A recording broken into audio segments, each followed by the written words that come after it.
What's up, everybody? My name is Tyler Silva, and welcome to another episode of The Rundown with Silva. And my guest today is a very special individual. First of all, I got to meet him in the punk rock scene, just fucking in the mosh pit and seeing all these fucking awesome bands that I get to see all the time. And he is a wildlife biologist, along with a lot of other things under his belt. Give it up for my man, Tyler. How's it going? Obermeit. I got it, right? Yeah. Woo! What's up, buddy? Not much. Just getting ready to start this new job. So, just been focusing on that. I just graduated. So, yeah. We have a lot to go into because we have so much. Yeah, Where do we start? Way too much. But I just want to start with saying, holy fuck, it is good to see you. Yeah. Dude, it's so good to see you. It means the world to me. It's really been a long time. It's cool because doing this podcast, I've gotten to stay in touch with a lot of musicians that I've played shows with, or whatever, and it's been cool. But it's people like you that I really fucking miss, man. Dude, I miss you too. And the thing is, I know it's been like a year and some change that we're into this pandemic, but at the same time, it's been so much longer since I've seen you guys. Dude, and not only that. You look fantastic. You look good too. You smell good. Oh, you're giving me too much credit. Yeah. But dude, you look fantastic. Yeah, dude. thank you. Yeah, I've lost a lot of weight since I quit drinking. How much weight have you lost? We'll see, because I've always been all over the place. At my lightest, as an adult anyway, I was 190. That was basic training. So I'm never going to be that light again, I don't think. Basic training? You were in the military? I was, yeah. What's your military background look like? All right. So I joined the military when I was 18. I was just kicked out of the house at the time, actually because of my intention to join the military. I joined at 18, would have joined at 17 if I could. I was an infantryman. And then after basic training, I went to Fort Campbell, Kentucky, and I was in the 101st Airborne. So, wow. Yeah, were you jumping out of planes? No, 101st were helicopters. Oh, right. So, sick. Yeah, my unit I was Alpha Company, 2nd Battalion of the 327th Infantry Regiment, 1st Brigade Combat Team, 101st Airborne. That's the whole whatever. Listen, I have family in the military, and I'm not smart. That sounds badass. Yeah. So, let me get into that. So I graduated high school 2009, joined the military. I completed basic training, I think in January of the next year. And then immediately when I got to my unit, it was you're going to Afghanistan, right?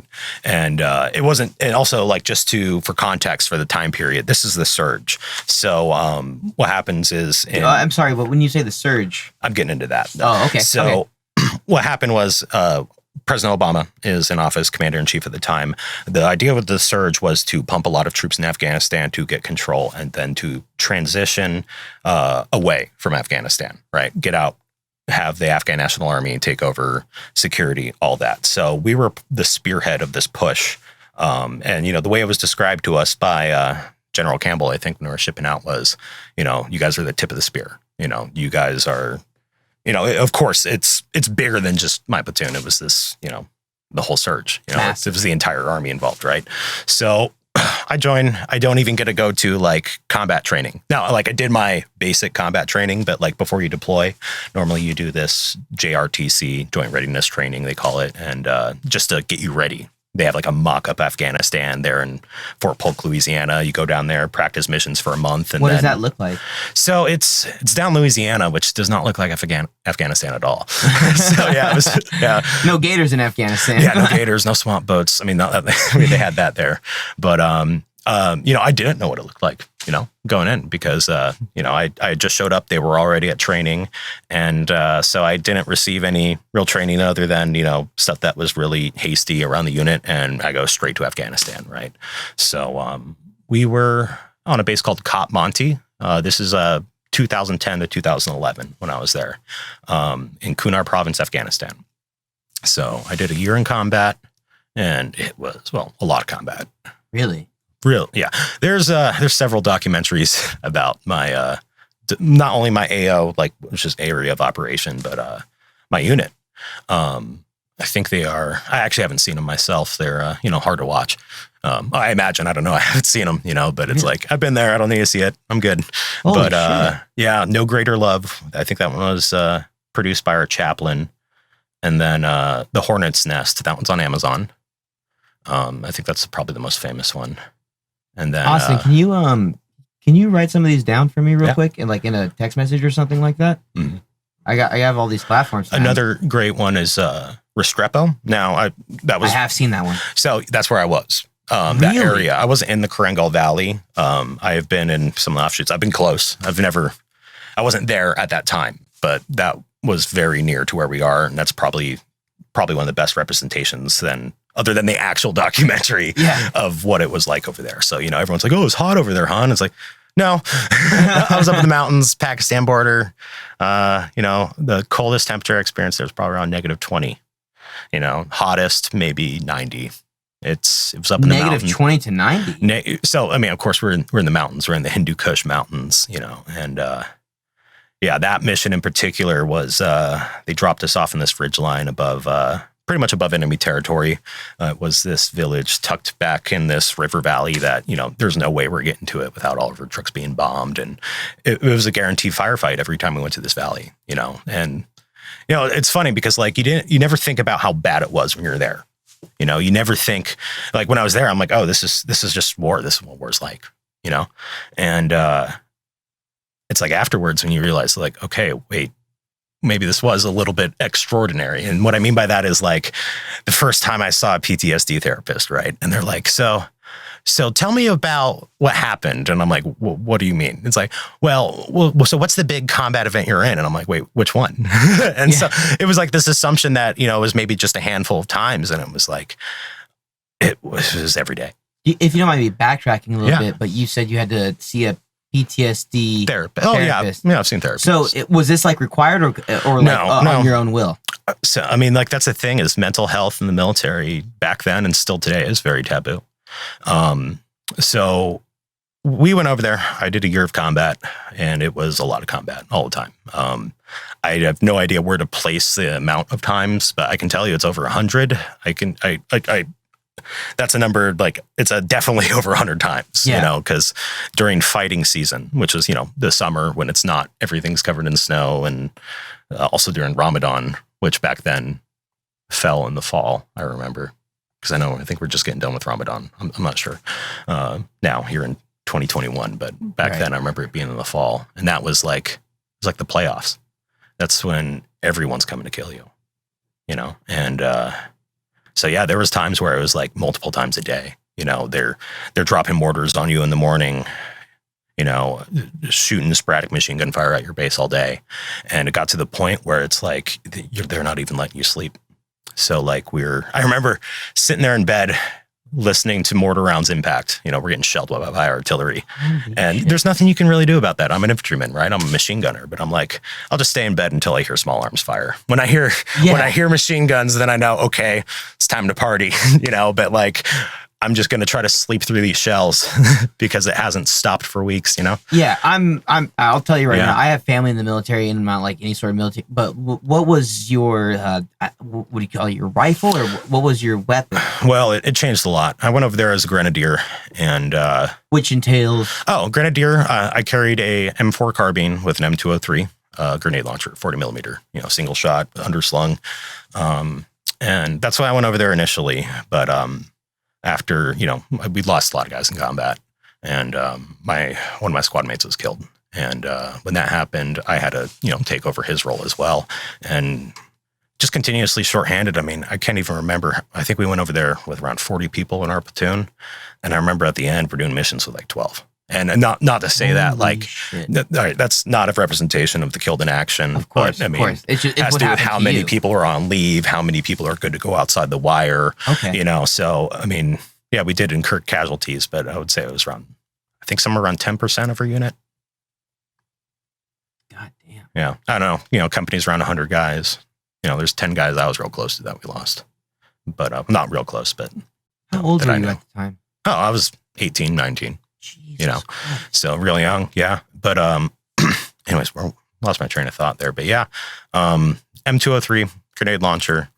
And then I became a machine gunner after that, after one of our other machine gunners was killed. Does that encounter like a M240? I had an M249 SAW. It's a 5.56 machine gun. And the SAW stands for Squad Automatic Weapon. Squad Automatic Weapon. Yeah. I mean, I think they're moving on to new platforms now. They're on space age stuff now, but you know. Yeah. Yeah, so I was a machine gunner. I was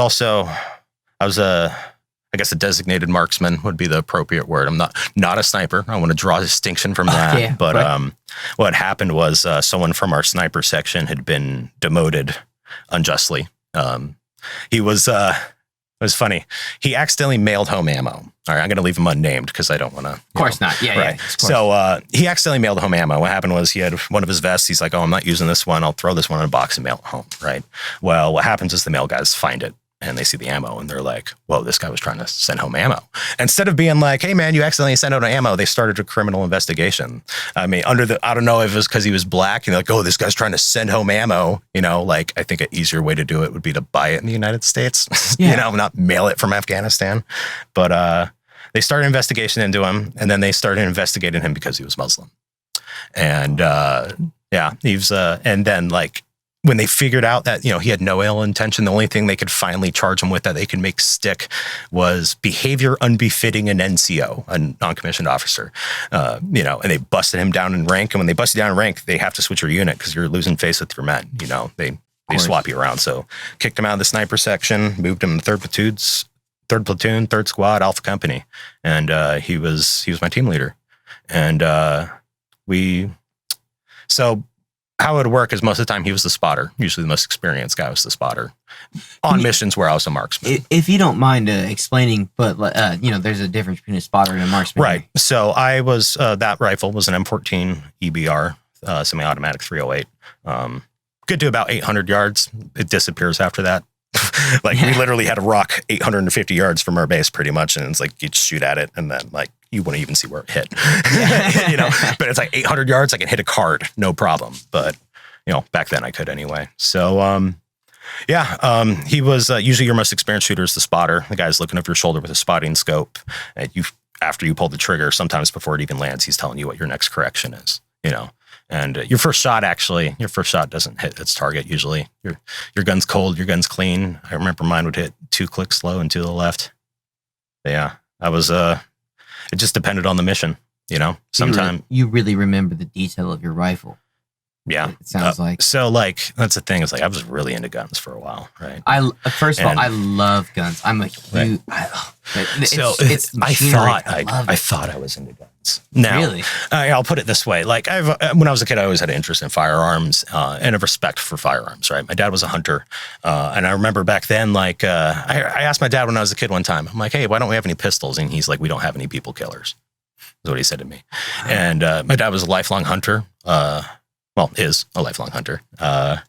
He has a lot of respect for wildlife. It's his favorite thing in the world. There's nothing he loves more than the wild and those deer, and that's something a lot of people don't assign to hunters. They tend to dehumanize them, but hey, there's some assholes out there and there's some great people out there too. You just got to meet them.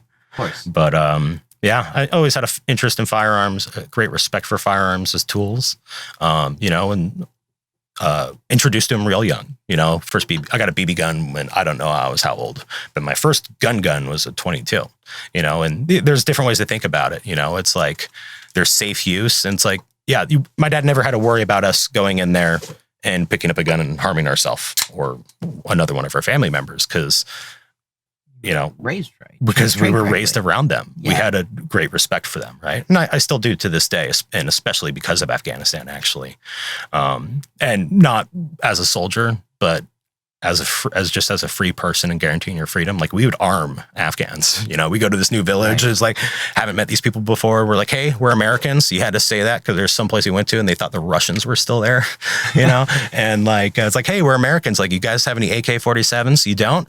Here, you get an AK, you get an AK. It's like Oprah, and is that what you would hand out? Like, you wouldn't hand out like AR platforms or M4 platforms or anything like that? I mean, it depended. The ammo that's what's available around there, 7.62. Well, yeah, it's Afghanistan. There's been wars fighted in there and forever, Right. and So like, yeah, they're hard people. There's people who are familiar with war. There's AK-47s all over the place over there. So like, that's what they're familiar with, and it always works. But and for everyone that knows, the AK-47 shoots a 7.62 round, if I'm not mistaken. 7.62 by 3.9. And having that much ammo and that matches that model, Right. Yeah. Logistics is definitely a key. In fact, like we would not provide the Afghan National Army or the Afghan National Police with any Russian pattern rifles. And the reason is if we gave the Afghan National Army ammo, and this is what was happening, we were giving them 7.62 ammo, and then they were taking that ammo and they were selling it to the Taliban. And so we gave them M16s and M249s and gave them 5.56. And so that way they wouldn't be able to sell that ammo in that region to the Taliban. And so a Saudi prince in the area bought everyone G3 rifles, HK G3, HK pattern. I don't know if they're actual HK. I think I know what those. Yeah. And with that, they could fire our own ammo at us, and our own ammo pierces our body armor. Whoa, Joey, come on, man. I remember when they found that out, one of our guys, he was inside, and he was taking off his body armor, bringing it over his head, and a bullet came through the wall and hit him. And they pulled it out. It was an American bullet. And we're like, wait, what? Like, how did this happen, right? And it was because someone had funded the terrorist group in our region, the Taliban, and whoever else, the mercenaries, whoever were fighting, and they provided them with NATO weapons so they could use NATO ammo against us. I'm an idiot. Yeah. And I want you to know that very clearly. Definitely. There's no shame in that. I'm an idiot too. I'm wrong all the time. I'm an idiot for sure. But I just want to ask, there has to be something you feel when you hear that. And it's so crazy to hear that when you hear that someone was killed by a 5.56. Oh, he wasn't killed. Oh, I want to make that clear. Yeah, no, he survived. Thank God. Yeah, oh my gosh. Sorry. But it was one of our own rounds, 5.56, fired out of a G3, whatever pattern rifle, Yeah. Provided by some rich Saudi to. If I had to ask, and again, I'm an idiot, but if I'm not mistaken, a lot of that conflict has to do with regime change. No, I wouldn't say that. Okay. All right. I'll put it this way. The Kangal Valley. Let's talk about the Kangal Valley. And that's where Restrepo took place, right? The Kangal Valley is 6 miles long. The furthest any military has ever made it was 3 miles, and that was us. We made it halfway. And like, if you look at that area, they have their own language. It's Korangali. That one valley, 6 miles long, 1 mile wide, has its own language. And we don't know where that origin of that language is because everywhere around it was conquered. Alexander the Great couldn't conquer it. The Khans, nobody. I mean, you go back there, their women don't wear burqas in some of the places there. Burqa? I'm sorry. A burqa. Yeah, well, the whole okay. headdress and covering. Like I said, like they were wearing sundresses. Yeah. And it's like, they took what they wanted from, Islam and what they didn't. And, there's, and in no way are the Taliban representative of Islam, like they're extremists, and also at the same time, like over there in Afghanistan, like there's stuff that's expressly forbidden that they practice, like over there, child molestation was huge.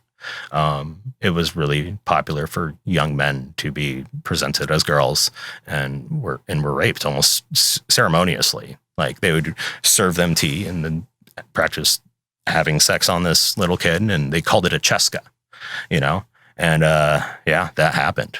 That was the culture there. And it's like, is that allowed in Islam? No. These guys don't even know how to read the Quran. They're being influenced by extremism. Islam is, that region of the world hasn't experienced what other religions have. You look at Christianity and Lutheranism, and the idea of reading the scripture, it used to be in Catholicism, it was forbidden to possess the scripture. That sounds a little shady, doesn't it? But that's how it is over there. Like there's no literacy. There's people with books and control expressing their ideas over other people. I heard a crazy ass story, and I'm going to be perfectly honest. Yeah. I cannot validate if this story is true. However, it is a very, very good friend of mine. Yeah. And he was telling me that when he was, I'm just going to say 17 or 18. Yeah. They were at this party.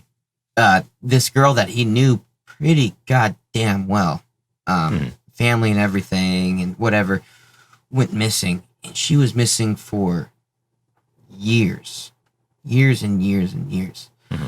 And there was, again, I'm fucking vaguely quoting this, but some sort of military platoon rolling through this part of Afghanistan. Mm-hmm. And it just so happened that this person that went missing in Arizona popped her head out of this brothel. And just so happened this guy from that platoon was from Arizona and recognized her immediately. Craziness, you know, and Wow. I can't validate any of this. You know, this is what someone told me, but he's a very good friend that would lie to me. You know, like he has nothing to prove. I mean, so many illicit the sex trade, drug trade, all that goes back to terrorism. Even the endangered species trade, you know, that funds terrorism. You know, Now, like in areas of Afghanistan, they're poaching snow leopards to sell their parts to fund terrorists. Yeah, Really? that's real. That happens, man. Same thing with drugs. All like before 9/11, and probably even, I don't know about today, it was like something like over 70% of the world's heroin came from Afghanistan. And so that was the policy of the US government, was to burn down poppy fields. That was all funding the Taliban, you know? And, but you know, so as we're going back, you know, we're talking about arming these people. Like, yeah, we would arm Afghans. Like, they weren't our enemies. The Taliban were our enemies, you know?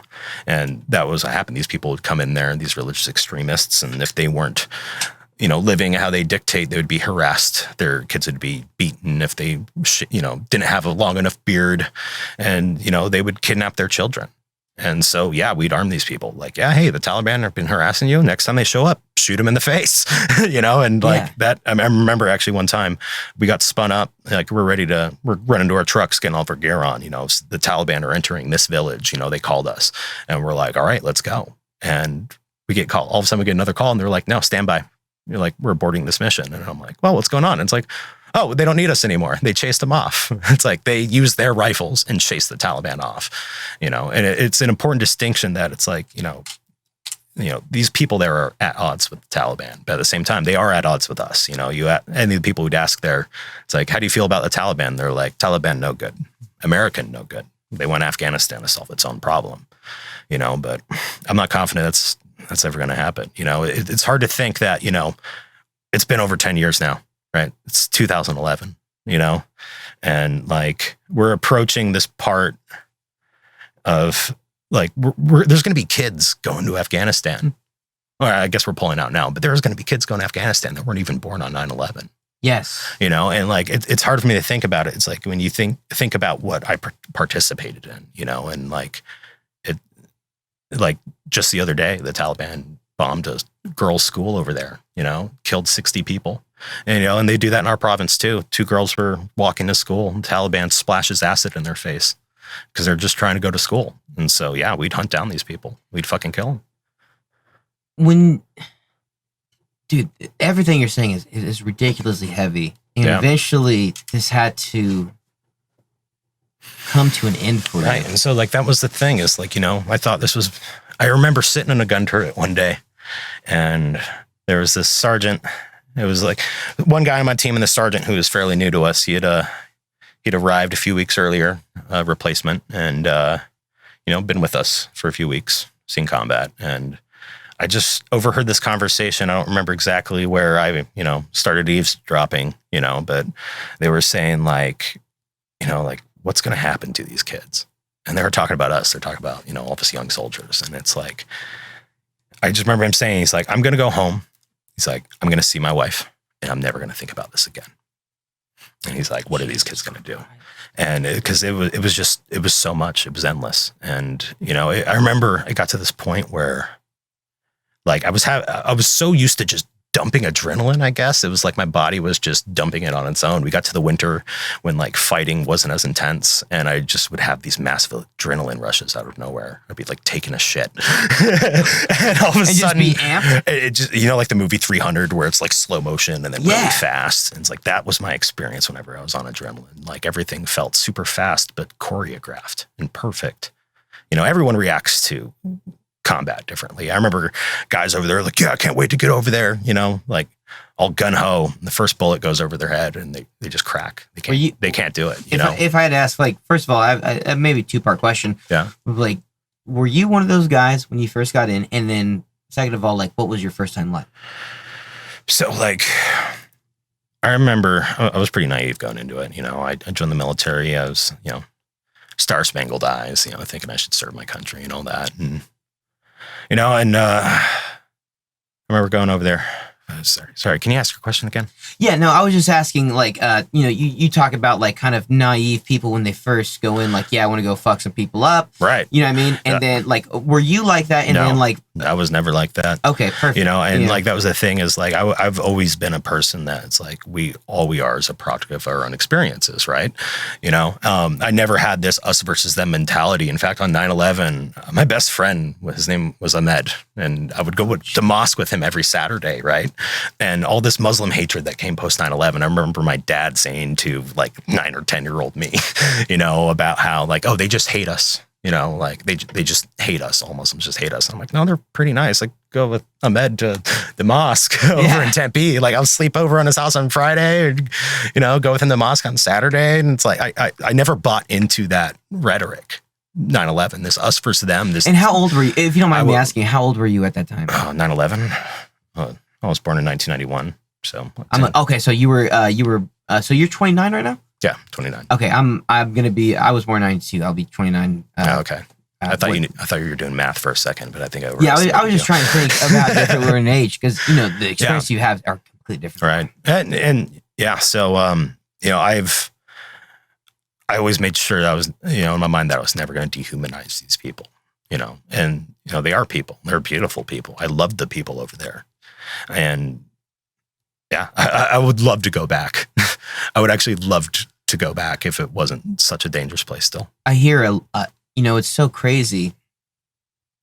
And again, speaking out of my fucking ass here. But no, let's back it up a little bit when you're talking about like, different people's mentalities, and like I remember, I talked about a team leader who was Muslim, right? And he's over there in Afghanistan. Yes. I remember like, so me and several of my, a few of my squad mates. I remember one was Mormon and he was an elder in his church. So, pretty involved. And the other was, my other sergeant who was Muslim. And me at the time, I was agnostic. I'm an atheist, but I was agnostic back then. And we always just loved to talk philosophy and religion and all of that. And I remember we asked, once again, let's call him... I'm going to like make up a name. I'm going to call him Terry Crews because that's who he looked like. Okay. He was this Terry Crews, very tall, just chiseled black man. He converted to Islam in college. But yeah, American black man, Muslim, looked just like Terry Crews. I swear to God. And so yeah, I remember we asked Terry one time. We were like, I mean, how do you feel being a Muslim here? In a Muslim country fighting terrorists who are Muslim, and he was really clear about it. And he was saying like, in his interpretation of things, these people are taking God's name in vain and they're declaring holy war. And his view, they were heretics, right? They were, and so his duty as a Muslim was to kill them and send them to heaven and to face their judgment. Because there's this view, I guess, in Islam that, whatever your interpretation of the Quran will, be respected as you trying to respect that, whatever your interpretation may be. So like, forgive them for they know not what they do. Right. And that was his whole way of justifying it. Forgive them for they know not what they do. And he saw it as his duty to go over there and kill these heretics. That's the way he put it. Whew. Right. Crazy. Holy shit. Yeah. And but it's a rough place over there. Afghanistan is such a hard place and such a hard people. I don't think that place is, it's where empires go to die, and I think it's naive to think that there's going to be peace there, So, at the same time, it's like, is it worth it? I was like, why are guys still over there?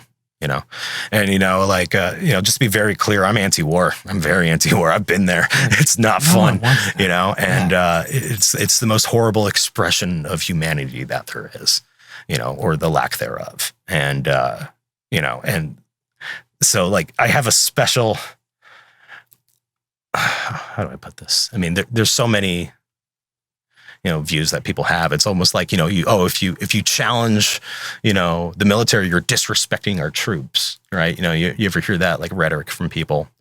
At least that's how it was back then. If you're anti-war, you're anti-American, right? Post 9/11. But it's like, dude, like, I've been over there, I've been to war, I've killed people, and I will do everything in my power to never do that again. It is rough. Like that I dealt with, I mean, it was so hard dealing with it for years. I was young. I came home and like the drinking started immediately.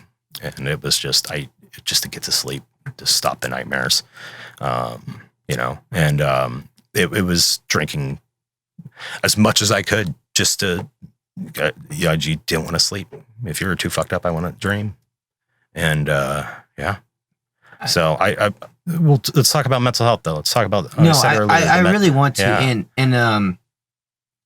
I apologize if I want to go too deep, but I think a lot of people that listen to this write songs maybe about that have to do with these issues, but don't fully understand them.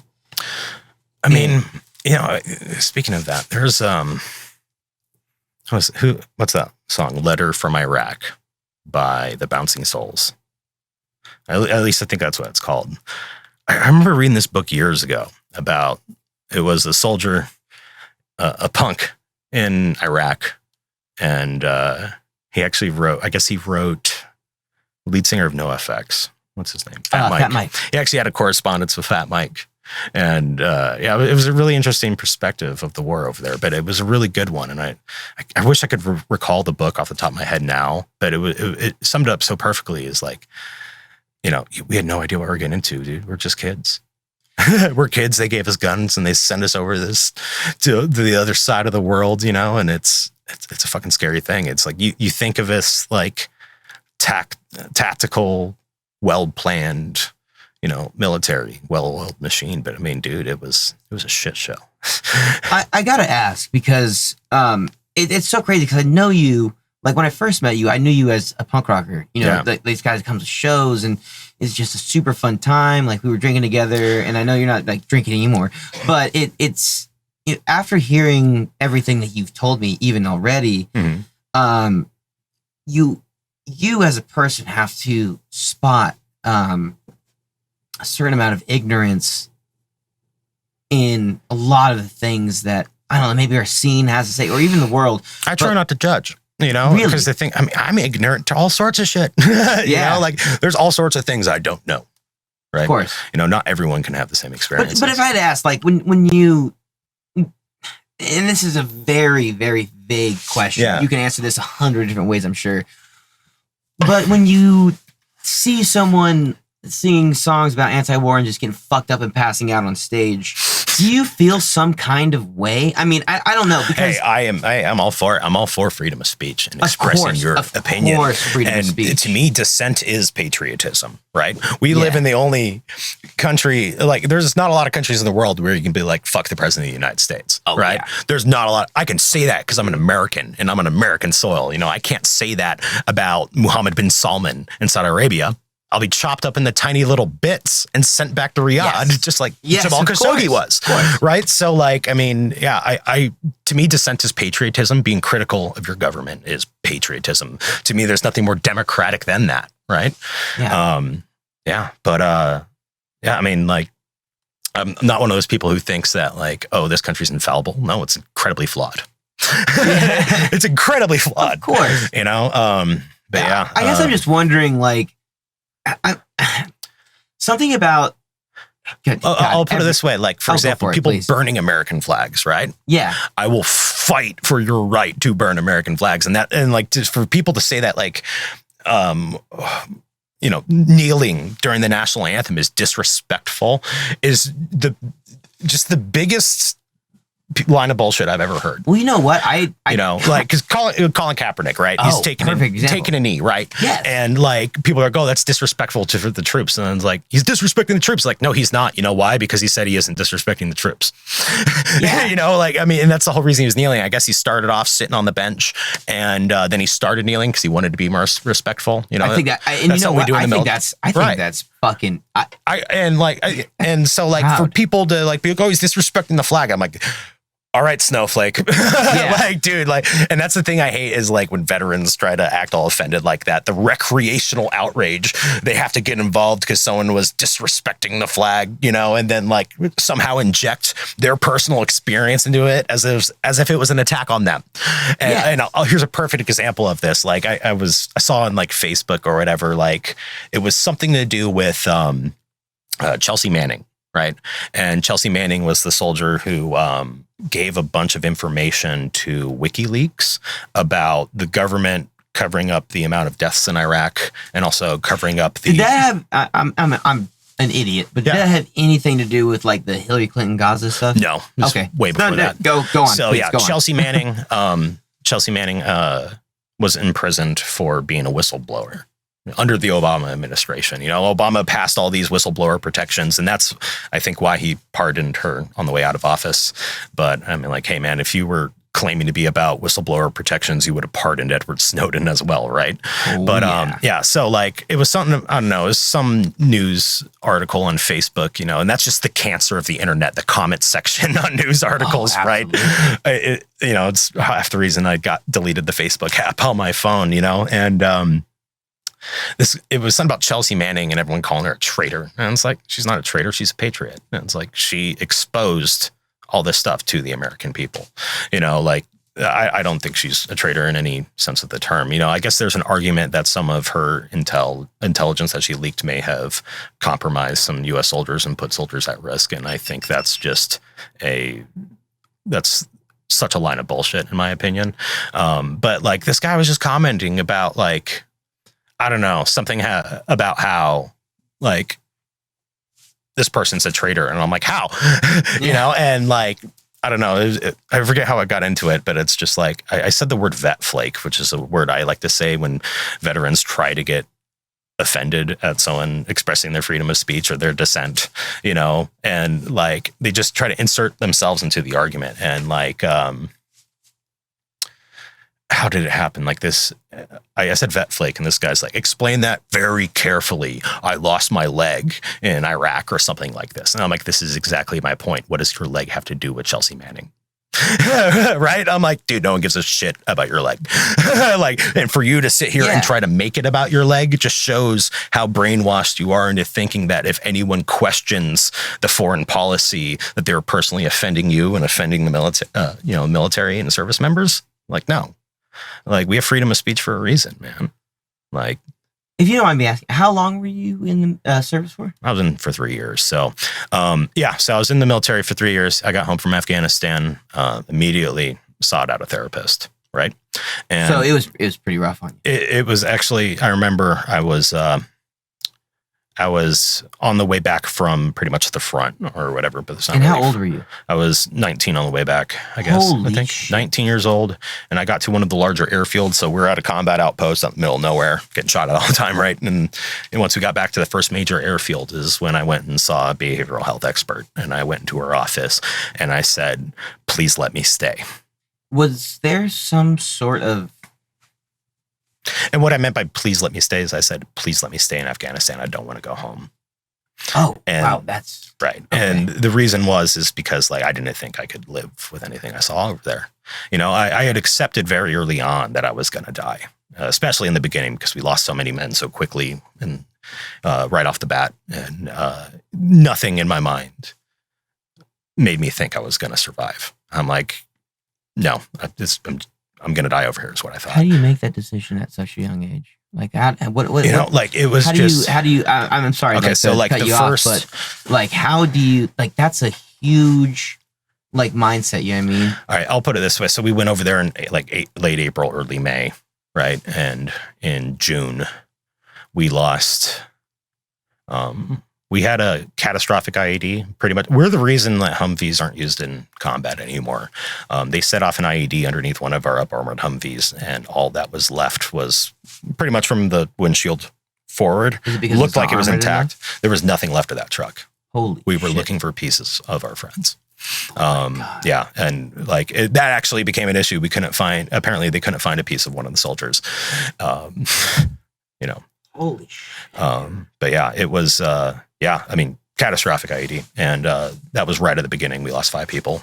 And you were 18. Right. And before that, before we could even have a memorial for these men, a person in my squad mate was killed. His name was Benjamin Osborne. And that one hurt me in a strange way. What had happened was I was slated to go on this mission. And I was supposed to be in the gun turret on this mission. It would have been my first time outside of the wire. Of course, we just got to Afghanistan. And I was supposed to be manning a M2 50 cal. And the reason I was put on this mission is because Osborne was sick. Osborne, we go over there, we drink the water, like when I first got over there, for example, they went and like, here, oh my God, you guys need to try this food. And we all ate it and immediately got violently ill. And they're like, hey, it's okay, you guys, you only get dysentery once. Like, that's what they said. Like our sergeants came in, fed us all this food. And I spent the next 2 weeks in bed, sick out of my mind. And they're like, oh, it's okay, you only get it once. Now you can eat all the food from now on. You'll thank me later. Wow. And like, so. Was it vice versa when you came back? No. Like have a McDouble and like, holy shit. Like, anyways, go on. Please go on with where you were. Yeah, what happened was Osborne was sick, so that's why I was slated to go on this mission. And I guess leading up to the mission, I think like the day of, Osborne had approached my squad leader and been like, hey, I'm feeling better. I want to go on this mission. And my sergeant swapped me out with him. And the reason he swapped me out is Osborne he had experience. He'd been in combat before. He has much more experience on a 50 cal. I'd only touched it in basic training, so it was like a no-brainer, right? To put him on the mission. What happened was they were ambushed, and in the opening volley, Osborne was killed. A bullet enters his turret, bounced around, found a gap in his body armor, and went straight to his heart.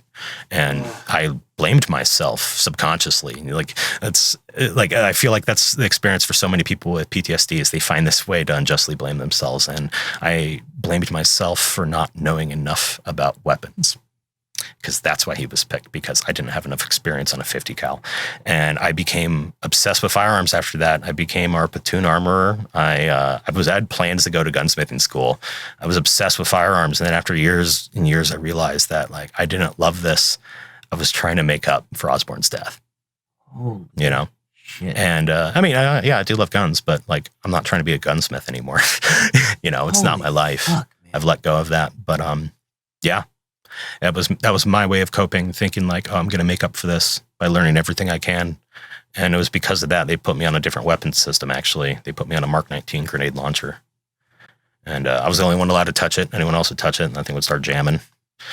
It's a finicky weapon. If I'm not mistaken, is it that the belt-fed grenade launcher? Yes, it's a 40 millimeter automatic grenade launcher with a range of 2,212 meters. Still remember that. I remember I'd especially modified my turret because the thing is, like, you're shooting explosives at people, right?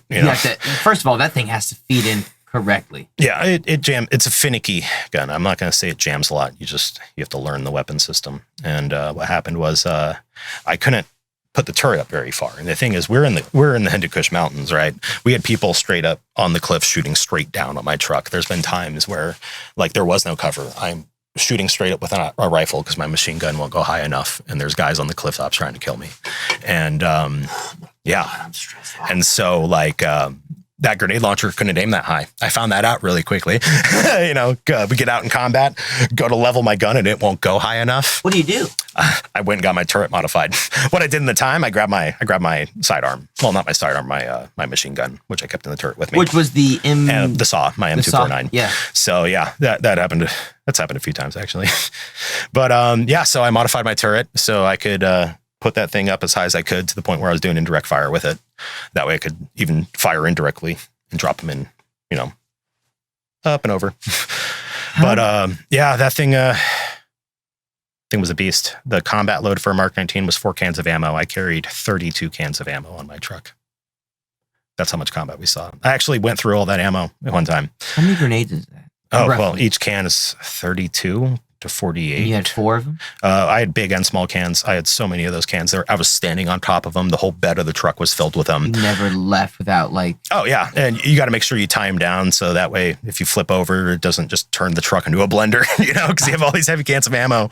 It's also weird riding around going like, wow, I have an extra like 3,000 pounds of explosives on my truck. That makes me feel really confident. But... does that scare you, like knowing that there could possibly be IEDs? Or? As I said, I had accepted the fact that I was going to die. It was not even a matter of if, man. It was just when. It was. There was no doubt in my mind that I was going to die over there. To me, and that made combat easier. That made, instead of sitting there worried about home, that was my coping mechanism. I mean, that was the only way I got through it. And it was just like, I'm going to do everything I can to make sure, And you're not even old enough to buy a beer. No, I'm not. But I found a way to get it. But not in Afghanistan, though. It's a dry country. Although there is some stuff that is illegal in Afghanistan. You can't have alcohol because it's a Muslim republic or Islamic republic. You can't have pork either. And the Hawaii National Guard snuck in a bunch of pork that actually nice bacon. So we had the Hawaii National Guard on our base one time because they burned down a good portion of our base with rockets. And we had a engineer unit of National Guard, Hawaii National Guard out there to help rebuild our base. And a few days into it, I'm sitting in this guard tower, right next to our helipad, and this helicopter comes in, and I'm like, that's weird. We didn't have a flight planned. And this woman gets off, and that was another thing that was strange because there was no women's facilities on this base, no women's restrooms, no women's housing. It was a very small combat outpost. So I walked down, the stairway to the helicopter, and I'm like, how can I help you? And she's an officer. And the first thing she says, like, where's my salute? And I'm like, I don't think you know where you are. I'm like, we don't salute here. And I'm like, this is Cop Monty. And I pointed over to the sign, and it's like this mural of our base with the mountains and everything on fire. And it says, welcome to hell. And I remember she was really demanding. She was like, asking me all these questions that I can't answer. I'm just a private, where are the women's facilities? I'm like, we don't have any. Well, the reason she was there, she was an investigator. I guess she was a military police officer. And she was there investigating several pigs that were dead pigs that were smuggled into the country by the Hawaii National Guard because they wanted to have a luau, and stuff. So they had this pig on our base. They had this pig on our base, and I helped these guys hide this pig, and in exchange they gave me like a whole bunch of spam. And that was another thing that wasn't allowed in the country, was spam. And I had this Polynesian cook who was so excited. He made like spam fried rice for me, and that was my comfort food over there. We didn't get a lot of good food, so the spam was a nice thing. That's how you know it was bad, when you're reminiscing about how good the spam was. Point. Yeah. So but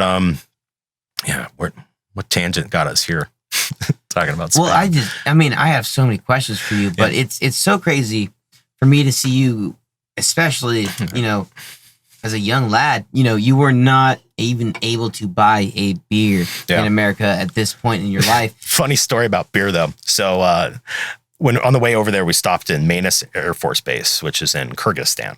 And it's this large Air Force base, a whole bunch of military is there, and they have a bar on this base. And this bar would serve Baltica number 9s. This is an incredibly strong beer. Baltica number 9. You can get it at Total Wine. It's not as strong as the stuff you get over there, but you were only allowed 2 a day, and they were incredibly potent, very large beers. And I remember we're like, cool, let's go grab a beer. You didn't have to be 21. You just, show them your military ID and, give you a beer. And they're like, apparently our unit, no slack, 2nd Battalion of the 327th, was banned. And I'm like, we just got here. And they're like, they were banned from the previous time they came through Manus. And so funny story was, on the way back, they decided they were going to let us drink. And they were like, listen, these guys had a real rough deployment. Let's let them drink when they get to Manus. And by the time my chalk of people got there, we had already been banned. Again, I guess the story I heard was someone pissed in a Marine Sergeant Major's hat. So yeah. That's awesome. I mean, I was pretty pissed, but I was proud of him. That's some punk rock shit. That's the kind of shit we do. I ain't gonna lie. Yeah. So this is crazy, but you go through all of this stuff as such a young kid. You're a child. Right. The hardest part about it was, there's a lot of things that was hard about it. One, I didn't have a good support system, of course I had my guys, right? Everyone around there. But the really sobering moment was, one, I told you I went to mental health, and I told them I wanted to stay in Afghanistan. And that was the thing, is did that speak to the therapist? holy shit, this guy's Yeah. fucked up? She's Or like, yeah, that means you need to go home. Really? You know? And I'm like, yeah. I mean, we're on our way home anyway. And, you know, I broke down. I mean, I was crying my eyes out. I think that was the first time I cried over there. You know, even after, I remember like, there was one moment that sticks out of my mind where my platoon sergeant was killed. He had been switched to another platoon because of some fuckery. By the way, my platoon was called the Renegades, and they tried to make us change our name because, according to our sergeant major, we tried to live up to that name a little too hard. So, like, he broke up our leadership, moved our platoon sergeant, but it was funny because, like, we had this big whiteboard that said Renegades on it, like, kind of like a Ranger Scroll banner, and it would say, like, ACO on one side, 3rd Platoon, and then Renegades. And every single time he'd see it, he would erase it, and he'd put 3rd Platoon, and then we'd erase it and put back like really elaborately Renegades until one day he puts motherfucking 3rd Platoon and we're like, yeah, we like the sound of that. Yeah. So yeah, that was funny. But yeah, I remember the locals even built a mural to us. They called us the Asmar Americans. And the Asmar Americans? Yeah, that was the village I was in, Asmar. It was a beautiful place. It's at the junction of the Kunar River and where the Dangam River meets up. Absolutely beautiful place. I can't even imagine. I was there in 2011. But yeah, dude, I mean, you know, everyone imagines the desert and is like, dude, I remember one mission where they dropped us off in, I think it was Kangal Valley, real close to Kangal Valley. And we were there looking for a British woman who'd been kidnapped. Her name was Regina Norgrove. Was she like a journalist? Or? She was a agricultural instructor. So her job over there, she was part of what's called a provincial reconstruction team. And she was an expert in agriculture. And so she was trying to, you know, introduce better farming practices to people in the Kunar River Valley. You know, I don't know too much about her background, but that's what I know about her. And I guess she insisted on not being part of, you know, a large military patrol or having American military with her because she thought that would be, you know, people would be afraid to talk with her or to engage with her, you know, if she had the military around her. So I guess, you know, this is what I was told, is that she was insistent on having local bodyguards, and those local bodyguards sold her to the Taliban. Holy shit. Yeah. And so they sent in the entire 101st, I guess. And after they sent in the whole division, and then the planning was so poor that, you know, very short into the mission, there was no helicopters available. Because after, like, I guess 72 hours of flight time, like, they need some serious maintenance, like transmission rebuilds, stuff like that. Just the way the helicopters work. Right. Yeah. Like the flight, you know, that if you ever look at military aircraft on like Wikipedia, there'll be like a flight cost per hour. Like, that's not just fuel. That's like, oh yeah, you have to replace these bearings this often, this many flight hours, all that stuff. So they had no air available for like 12 hours. And I remember at the time, like, this mission, they dropped us off at such high altitude, trees didn't grow. And I felt like I went through so many biomes, like different forests. And you're just jumping out off a rope? No. Well, so this was a Chinook helicopter, just landed and shit us out real quick. Okay. You know? Okay. But yeah, so that was like 2 or 3 days of walking in the most extreme terrain I've seen in my entire life. You know? And what does that look like? Like rocks, mud? All right, you know, like Lord of the Rings when it shows like whatever elf city that is, Rivendell. Oh, yeah. And you see like the big spires and stuff like that. It was so unbelievable, the terrain over there, like these massive spires, beautiful forests, where it wasn't deforested anyway. Wood smuggling was a big thing. There's some massive deforestation in Kunar province. That's pretty disheartening, you know. But yeah, so this woman was kidnapped. They sent us back in to look for her, and pretty much we're walking through this valley just listening to the Taliban talking to us. We have interpreters that have ICOM radios, and you know they have all these code words for us and stuff. And fucking just scared me. You know what the scariest one was? Like one time we're on mission. It's a Overwatch mission. So it was like the middle of the night, a supply run's coming through, and it was like this planned firefight we had every 2 weeks where supply run would come through and they're going to get ambushed at some point, you know. And they always did.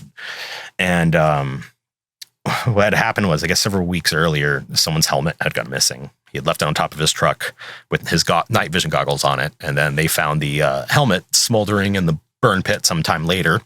And we're out on this mission. I remember Ranger Battalion was attached to us, 75th Ranger Bat. And we all have like these infrared flashers. So the helicopters know where we are. Is that like the small little laser? So it's this was like something we clamped under a helmet, and it was like a flashing light you can only see with night vision. Yes, I've seen those. Right. I mean, in video games. But yeah, I totally know what you're talking about. So all of a sudden we're sitting out there, and I'm not sure what they were talking about, but all of a sudden, well, we were sure really quickly. All of a sudden we hear over the radio, some chatter comes over the radio, and our interpreter says to us, "Turn on your green eyes." And we're like, wait, what's that mean? And then all of a sudden it opened up, and all of a sudden the Ranger Battalion guys up on this mountain just start getting hit with machine gun fire immediately, rockets, all that. And they could see our IR flashers. And so like we're scrambling on the radio. Where to they not knew shoot. they had night vision goggles. And so every one of us had a blinking light on our heads. Don't shoot here. Yeah, you come shoot me, right? Yeah. So like, yeah, that's terrifying. All right. But they sent us down this valley to get them to talk, see if we could get any intel. So we're down walking through this valley, very short into this trip. I roll my ankle in a river and like really mess up my ankle. And, I roll my ankle all the time, and it doesn't matter if it's an injury that puts me out for 2 weeks, or if I'm good in an hour, it hurts just the same when it happens. It's always terribly painful. And I remember like, I roll my ankle, the sergeant comes running over to me, and like, I'm trying to just like tie up my boot so I can like brace my ankle a little bit better. And he's like, are you hurt or are you injured? It's something we'd always say. It's like, you hurt, you can keep going. If you're injured, we got to worry about it, right? Because you're going to bring down the rest of the unit. Right. And like this guy's like, he's like, I'm going to be real with you. Like, if we have to medevac you, we can't. There's no way a helicopter can get to us right now. And I'm like, give me some duct tape. And like, I tied my boot as tight as I could, wrapped it in duct tape, and I kept walking. Holy shit. Didn't have a choice, just got to keep on hammering, And that night, I remember we stopped in this little compound in the middle of this valley, and it was scary. Like, we set up claymore mines, which are like a directional mine. It's like a piece of plastic explosives that shoots out a whole bunch of BBs, Probably use them in Call of Duty. But I think I've seen this shit before. We're setting those up, and I remember it was like me and my entire squad just like... What's the purpose of setting those up when you guys... If someone tried to ambush or approach us from that way, like let's say like 10 people are running towards us, so you guys can hit the clacker and that thing explodes and we'll take them all out. So you guys land on this helicopter, and then where you think they can ambush you, you go set these things up? No, what happened was... we started off the top of this mountain, and we're walking all the way out of this valley. And the reason it was just like a recon, and we just kind of wanted to get them talking. And that way, maybe we can get some radio intel that would clue us into where she was at. Right. And so they dropped us off on this mountaintop, and we climbed down to the river valley trail, and we take it all the way out. And so we can't do the whole distance, in one day. So we stop at this village, set up the claymore mines, set up watch, and it was just like me and 9 guys under one poncho, and just freezing our asses off, shivering to death, and then like get up the next day, keep walking, and that was rough. I rolled my other ankle like right before we got to the end of it. Holy shit, you're almost walking there with no feet. Yeah, dude, it sucked. It was brutal, no water, and that's what really fucked me up. Is just I ran out of water. And so when I told you helicopters got interrupted, right? Well, when the supply runs started running up again, we're like, we need food and we need water. And they dropped us off hand grenades and dog food. And somewhere was the SEAL team going like, where the hell are our hand grenades and dog food? And so we didn't get resupplied. And, I remember like, I drank water in 2 places. There was a industrial strength hydrogen peroxide container left on the side of the road. And I'm assuming it was left by one of the locals that me and my sergeant drank from. And then also short distance away from that, like another 100 yards was a waterfall. And that's where my whole platoon was, just, filling up all their water bottles, all their bladders, putting iodine tablets in there. And I got there, and we ran out of iodine tablets. And it's like, all right, and I'm just like, drinking from my helmet, just like the thirstiest you've been at, like at that time in your life where you're just the biggest slut for water, and at the next landing on this waterfall up was a cow taking a shit. And I got so fucking sick. I was sick for years, like literally years. They thought I might have colon cancer. I mean, I'm gonna say right now though, they also gave me ciprofloxacin, which is a really, really strong antibiotic. And I'm almost positive that one of the reasons I was fucked up so many years was because I took Cipro. Like, that don't fuck around with Cipro. Don't take it unless you're dying, because you're going to feel like you're dying, you know? And so I think that, you know, that kills all the gut and your bacteria. And I think, you know, that's probably what caused the extended problems. But I drank that river water, and I mean, like, my medic called me Chocolate Rain. Like, that was my nickname. No shit, man. Chocolate Rain, because like I was just pissing out my ass, dude, for months, for the rest of my deployment. Like, I would be in that gun turret, and I was the only one allowed on that gun, and I would have to be in that gun turret for 3 days. All right, 3 days, and I'm the only one allowed on it. That means I'm not sleeping, right? And that also meant I'm taking loperamide, you know, Imodium, anti-diarrhea pills. I was like taking those every hour, and then every time we go back. What do they do? Just not give you diarrhea? What does that do for you? I'm not sure exactly the chemical pathway or anything, but Imodium stops diarrhea. And so I would be like taking handfuls of this stuff to keep from shitting myself. Dehydration and fucking just being on that gun all night. Yeah. And so like, I'd be taking that. I would be slamming energy drinks, chewing tobacco. That works real good at keeping you awake, you know? And that was always funny. Every gunner has 3 bottles in their turret. There's your Gatorade bottle, your spit bottle, and your piss bottle. And Gatorade bottles were made to be peed in. Okay, they got the wide mouth. They even are shaped like dicks. Okay, like, let's be real. And like under night vision, those bottles look really similar. Like, and here's one thing: you'd much rather take a drink out of that piss bottle than that dip spit bottle. Oh, but, yeah, for sure. Not only that, it was just anything you could do to keep awake. Goodies powder. You ever heard of that? Or it's like a aspirin powder with caffeine in it. You're supposed to pour in your drink. I've heard of it. I don't know much about it. Yeah, well, you can snort it too, and that's how I'd stay awake. What's up? Yeah, I'd be snorting caffeine aspirin powder just to stay awake in that turret, man. But yeah. And then it was like, come back to base, reload, run to the shitter, run back. But yeah, no, I drank that water. It messed me up for years. But it was probably more than just the water. I guarantee you that Cipro messed me up too. It kills all the bacteria in your gut, and then that don't come back really quickly. So you have a space in your story, like once this is done, all of your, you know, military.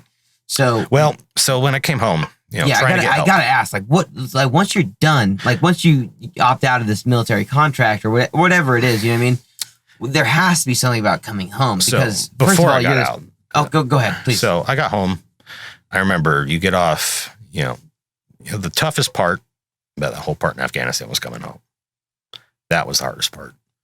And one of the loneliest feeling I've ever felt was coming off that plane, and you go into that big room, and, you know, the screaming family members, you know, the every USO commercial you've ever seen. Right? Yeah. And being in a room full of people, yet entirely alone. And that was like, no family came out to see me. You're sitting there surrounded by the people that you spent a year with, right? Jesus but they're Christ. with their families, you know, and it's such a heartbreaking moment. And then going back to your barracks room, I remember walking back to my barracks room. Well, not the barracks room, back to the unit. And I give them, and this was a huge moment, was giving back my machine gun. You know, I was sleeping with this thing for a year. Yes, it was. And I never thought it would be, you know, but it was attached to me at all times, carrying around in one hand like it was Gears of War, you know, like that thing's attached to you, you know, you slept with it. And like, that is like, that moment was really, really weird for me. You know, sitting in the arms room, and it's like, you know, you're giving this up, and you're like, wait, what if someone tries to kill me? You know, it's like, you're not in Afghanistan anymore. And I'm like, yeah, but really, yeah, you don't know you know, that. You know, you gave it back. I went back to my barracks room, and I remember that first night I went to my buddy Woods's barracks room. You know, may he rest in peace. He was killed in a car accident, you know, a few years after we got back. But I went over to Woods's place. We're drinking what he called Jaeger U-Hauls. He's like, oh, these are so good. You got to try it. And they were not. It was Jaeger and orange juice. And like drank a bunch of those with and the reason he got sent home early is he got caught smoking pot overseas. Our guys were smoking weed overseas. Right. And so like what happened was they caught Woods and everyone else in his squad smoking weed. And they tried to take him and 3 other soldiers. And they're like, we're going to send him home.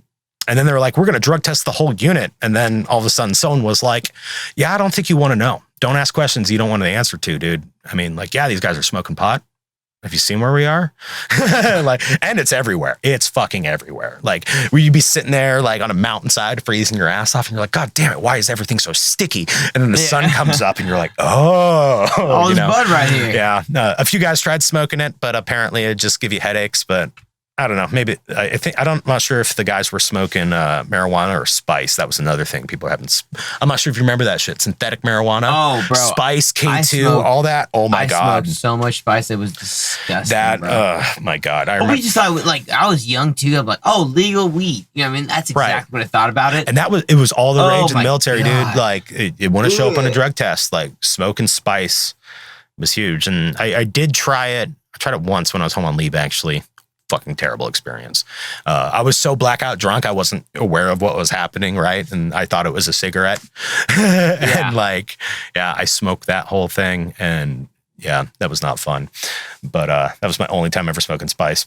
But no, it wasn't actually.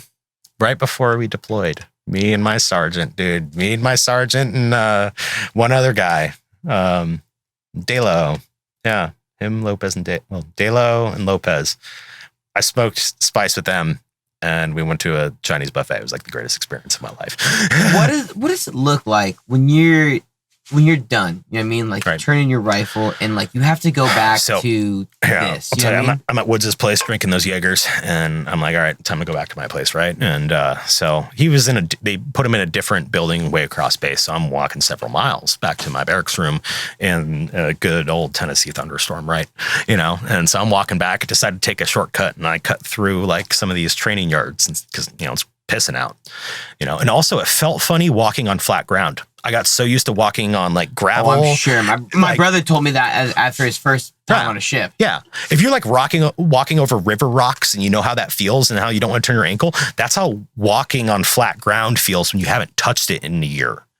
It was like, that was weird because like we'd be driving on roads and stuff, but you get out of the truck, climbing mountains. But every time you're like walking on the pavement, you're like, man, this feels weird, you know? But so I decided to take the shortcut, and I go through a bayonet field, which is probably a bad idea because it's a thunderstorm, it's raining, it's flooding, and there's all these like mannequins holding fake rifles because that's what the bayonet field is. It's like these mannequins holding these rifles, and you're supposed to swat them back and forth or whatever. I don't know. I've never done bayonet training, but you know, lightning's going off, illuminating these people. Next thing I know, like, not even think about, I'm low crawling through this field covered in mud and all that, and then like, what really tripped me up is I just remember seeing a pair of kids' shoes sitting on the ground, and that set me off. Really? And why is that? There was. I mean, it just freaked you out? No, I'll tell you. So we were on this. We were going to another base in Afghanistan, south of us, Fob Joyce, and we got to one of the bigger villages. And I guess school had just let out, right? And there's kids all over the street, and they're all like, "Give me Pepsi, give me Pepsi!" And like, yeah, if you don't give them Pepsi, they'll throw rocks at you. So I love these kids, man. I'm throwing rocks to them and stuff. Just don't give them Mexican candy. Sergeant Lopez one time had me throw like Mexican candy to him, and this kid thought I poisoned him, right? It was like one of those chili covered strawberry suckers. I'm sure I thought you were for those guys. This dude just screamed. I was like, "You fuck me, American!" Throws the lollipop at me, throwing more rocks at me, dude. Like, yeah, do not give Afghan kids Mexican candy. But I feel sorry for those Mexican kids. They have to work for their sweets. Get all through all that chili powder. But so what was it? Candy. Yeah. So I'm in this turret. I'm throwing candy to these kids, and out of the corner of my eyes, I see like these smoke trails. The next thing I know, I'm just slam my head in the turret. And what happened was like recoilless rifles from across the river up on the ridgeline just opened up on us in the middle of this village. We're surrounded by school children to the point where we can't even drive properly because there's people over the streets, and these guys just unload on us. And I looked, and it's just, I couldn't even count them. How many like streams I saw from the rockets, the recoilless rifles, and whatever else. And the first thing that happened is like one of them, I don't know what it is about these recoilless rifle rounds, but it was the most psychologically crazy fucking thing when these things shot you. So recoilless rifle looks like a bazooka, and it fires like a mortar round. It's not a rocket, but it pretty much works like a bazooka. You point at things and shoot it, right? Shoots an explosive shell at them. They're a lightweight weapon that they can hike up the mountains, and they're incredibly accurate, right? And so but these things were, I don't know if it's because the ammo was old or something, but I swear to God, this recoilless rifle round I saw in the corner of my eye went through 2 buildings, bounced underneath my truck, and hit the group of kids right to my right. Like, you know, that's crazy. That's like a skipping stone across the lake. It goes underneath my truck and explodes on my right in this group of children. And like, I remember I was blasted out of the turret. Like, I fall down. There's this like joystick you have for turning your turret that falls down. It came unplugged. And so my turret starts spinning in circles on its own because I had the stick this way when it came disconnected, and it's wrapping me up in my radio cable, like just hog tying me. Right. And so like I shut off the motor. I shut off the electric motor, kick in, like there's like this backup gear you put in a hand crank. So I put that in there, turn away my truck and just unload with this 50 cal. And I'm just standing up, not even like taking cover, and unload this thing. Don't even come off the trigger. The entire fucking box of ammo, fucking it's gone. Reload. Fastest I've ever moved. How many rounds are in that box of ammo? Probably 100. Holy shit. And like 50 caliber rounds. Like I'm like ready to do the third box, and like I'm already out, like we're on our way out of range because we just slammed the gas and we're like, we need to get the fuck out of here. So they, you know, we don't want them shooting at us because we're surrounded by children, right? We're just get the fuck out of this village, you know. So whatever, just get on it. And like I'm unloading, I get 2 of these boxes off, boxes of ammo off, and then I see 2 Kiowa helicopters come in, and just like 2. So right next to this base was another military base with a FARP, which is a fuel air resupply point. So when our helicopters, instead of flying all the way back to base, they have somewhere to land, refuel, like a NASCAR pit, but with missiles, you know, and get right back out there. And like, so at the same time that these guys ambush us in the middle of a village full of people, like these 2 helicopters that are literally just down the valley, just pretty much take off right here, land, reload, go back to what they were doing. Like, killed everyone on that fucking hillside. But oh my God, like that one. So like, that's the thing. I saw that shoe and it brought me back to that moment, you know, those dead kids, you know. And yeah, that was fucked. How do you come out of this? How do you come out of this and go to punk rock? I mean, like, not that you're like a musician or anything. I'll get to that because the story's going to get so much better. Dude, I feel so sorry for everyone who's gotten to this point, though, because they're like, let's do a wildlife biologist. Like, you guys are, I'm getting there. I'm getting there. No, we'll get there. And we're going to take a piss break before we get there. But I want to get through this. This is amazing. Right. So, like, what happened was I'm trying to get help, right? And it shouldn't be that hard to get mental health help. But the thing is, you're so young at this point. I don't think people I'm 18 and I don't know any different. You know, you're not old enough like to know your own dick, like for the most part. Right. Oh my God. But like, you know, I think about it, and you know, I'm like, man, dude, we're fucking kids.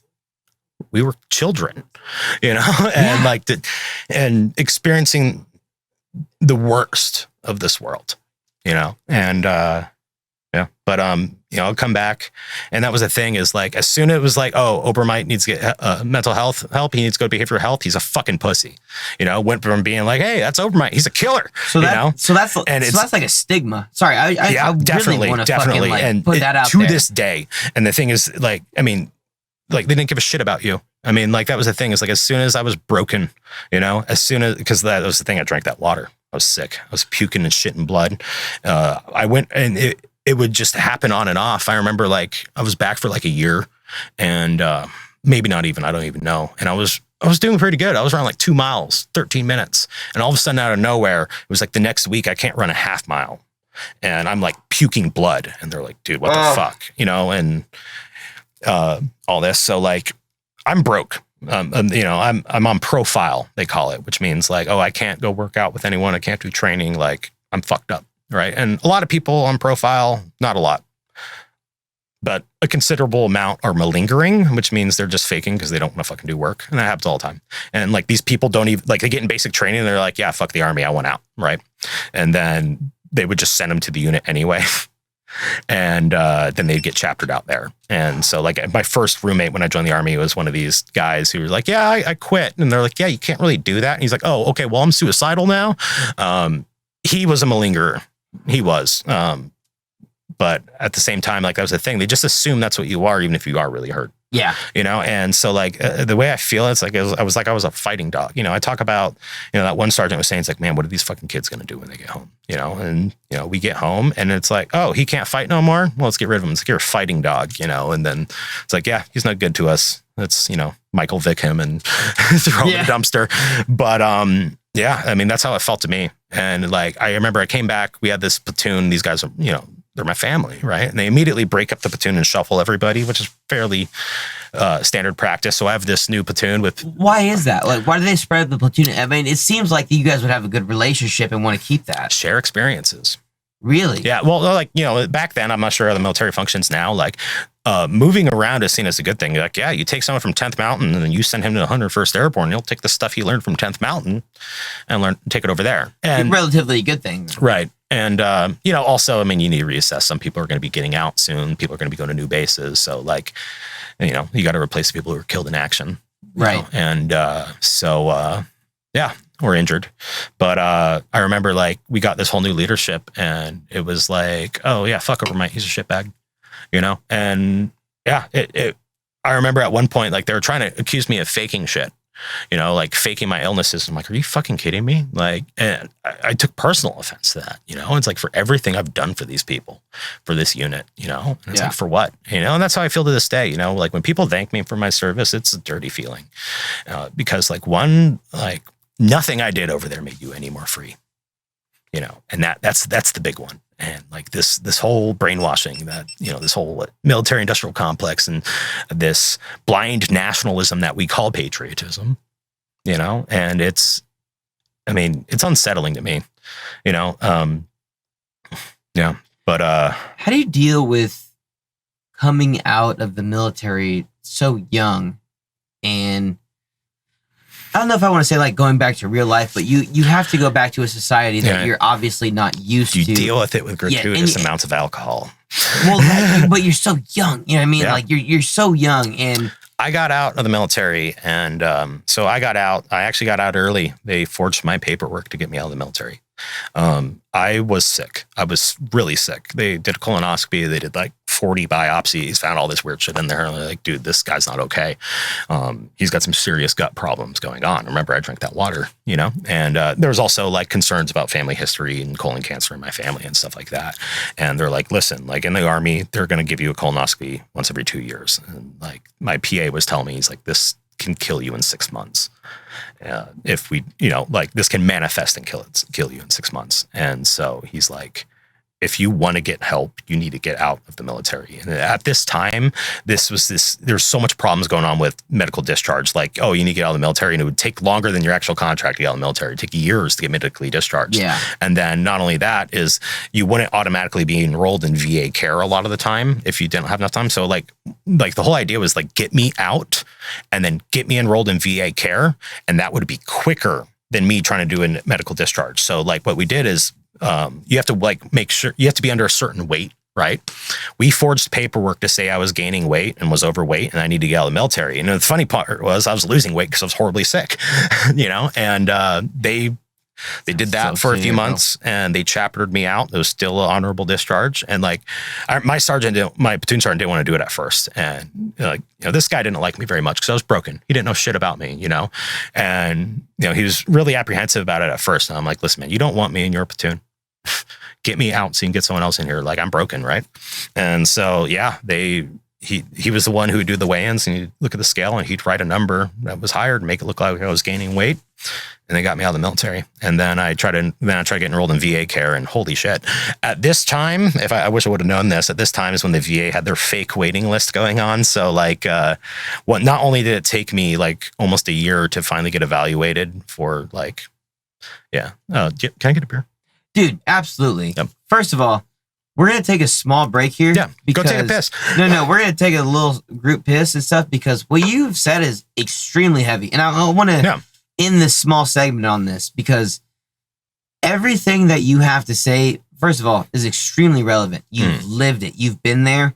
And when we come back, I want to have a really good time because I think a lot of people need to, especially with who this podcast reached out to. Yeah. Like, first of all, this podcast is just starting. And I can't thank you enough for being here because we are nothing.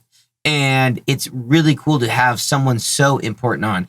First of all, this is like a punk rock podcast. Yeah. I mean, barely. I want to talk to everyone. I want to talk to everyone like you.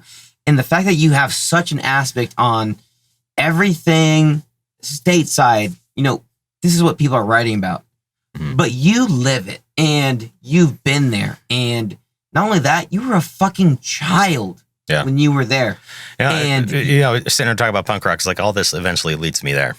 Oh, it's gonna get there. Yeah. You want to take a fucking quick little smoke break real quick? Because I can't even express like how I don't want to say like overwhelming, but how important everything that you've said this far is extremely important. And one of the things that I've been interviewing fucking bands, dude, and like this is what I want my people to hear. You know what I mean?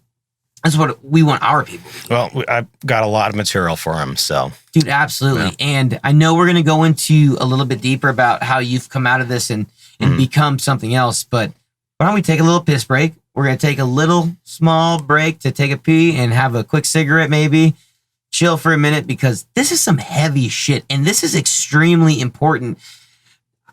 I'll tell you right now, and I'm sure you know, but I just had a whole nother band in here that is writing about the things that you're nearly talking about, and it's not just like one thing, like fuck the system. No, this is very specific. Like this is very and what you're telling me right now is very specific. It's all the fine details that people don't see about war, about regime change, about whatever. So many people are influenced right now by clickbait, and to hear this is way, way, way too important. And I know I only have like a fucking standard listening of like maybe 15 people, but if those 15 people can hear this is really important. Can we take a quick break and fucking put a pin in this? Yeah. Because I want to just put a quick let's do this and let's get on part 2. Absolutely. Yeah. Absolutely. I want to do like, let's just put a pin in this real quick, because this is really, really important. Yeah. Like this is amazing. I never thought I would have an interview like this with what I'm doing. You've seen me since I was like almost day one, like fucking singing bullshit songs drunk. Yeah. And one thing I gotta say though, for example, you didn't know I was in the military till now, and to me that you told me last. No. You did tell me. Oh, I did. Yes, you did. Right. You I think that's one thing that's actually comforting to me, to know that I am no longer defined by my military experience. That's excellent. Yeah. Let's take a quick break. Sound good? Because I know you got some really good shit that we're going to try here too. We're going to have a really fun time. Yep. I know this is pretty heavy for the first half of this podcast, but this is really important, and we're going to have a good time here in a second. But this is fucking awesome. I can't even express how much these conversations mean to not only me, but even to my handful of listeners. This is fucking incredible. This is really something special that I don't think a lot of people see. We all hear the songs like fuck the government, fuck the system, fuck these wars. But you are the person that's been in it since you were a fucking kid, before you were old enough to drink. And this conversation is extremely fucking important. All right. So let's take a piss break. Let's have a fucking quick cigarette. All right. And we'll be right back, everybody.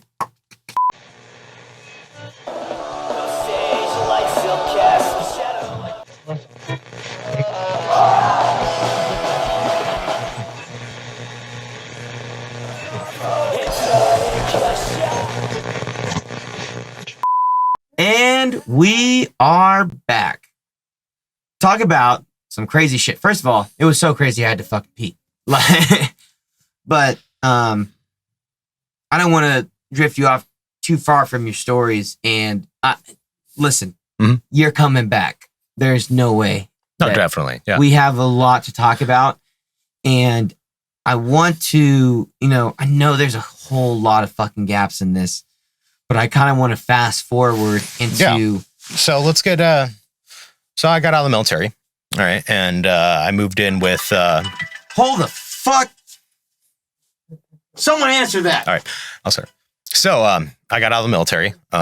Immediately moved in with a whole bunch of my friends down in Casa Grande. I think it was like 4 or 5 of us in the same house, and I got a job as a bouncer. It was a funny story. I was at Rocky Point Cantina drinking in the parking lot. What's my pin? I'm not going to say that on a podcast, but I'll tell you what it is.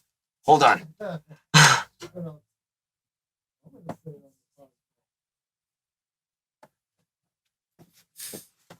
All right, now that everyone on the podcast knows my pin number for beer. Anyways, so you got out of the military.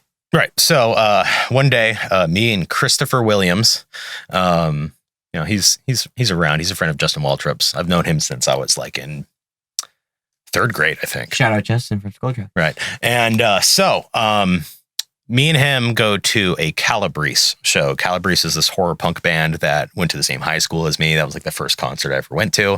And we decided to go see him at Rocky Point Cantina. And we show up several hours early, like none of the employees are there. And we park in the front lot, which is like the employee lot. I didn't know that. And we go down the mill and we start drinking.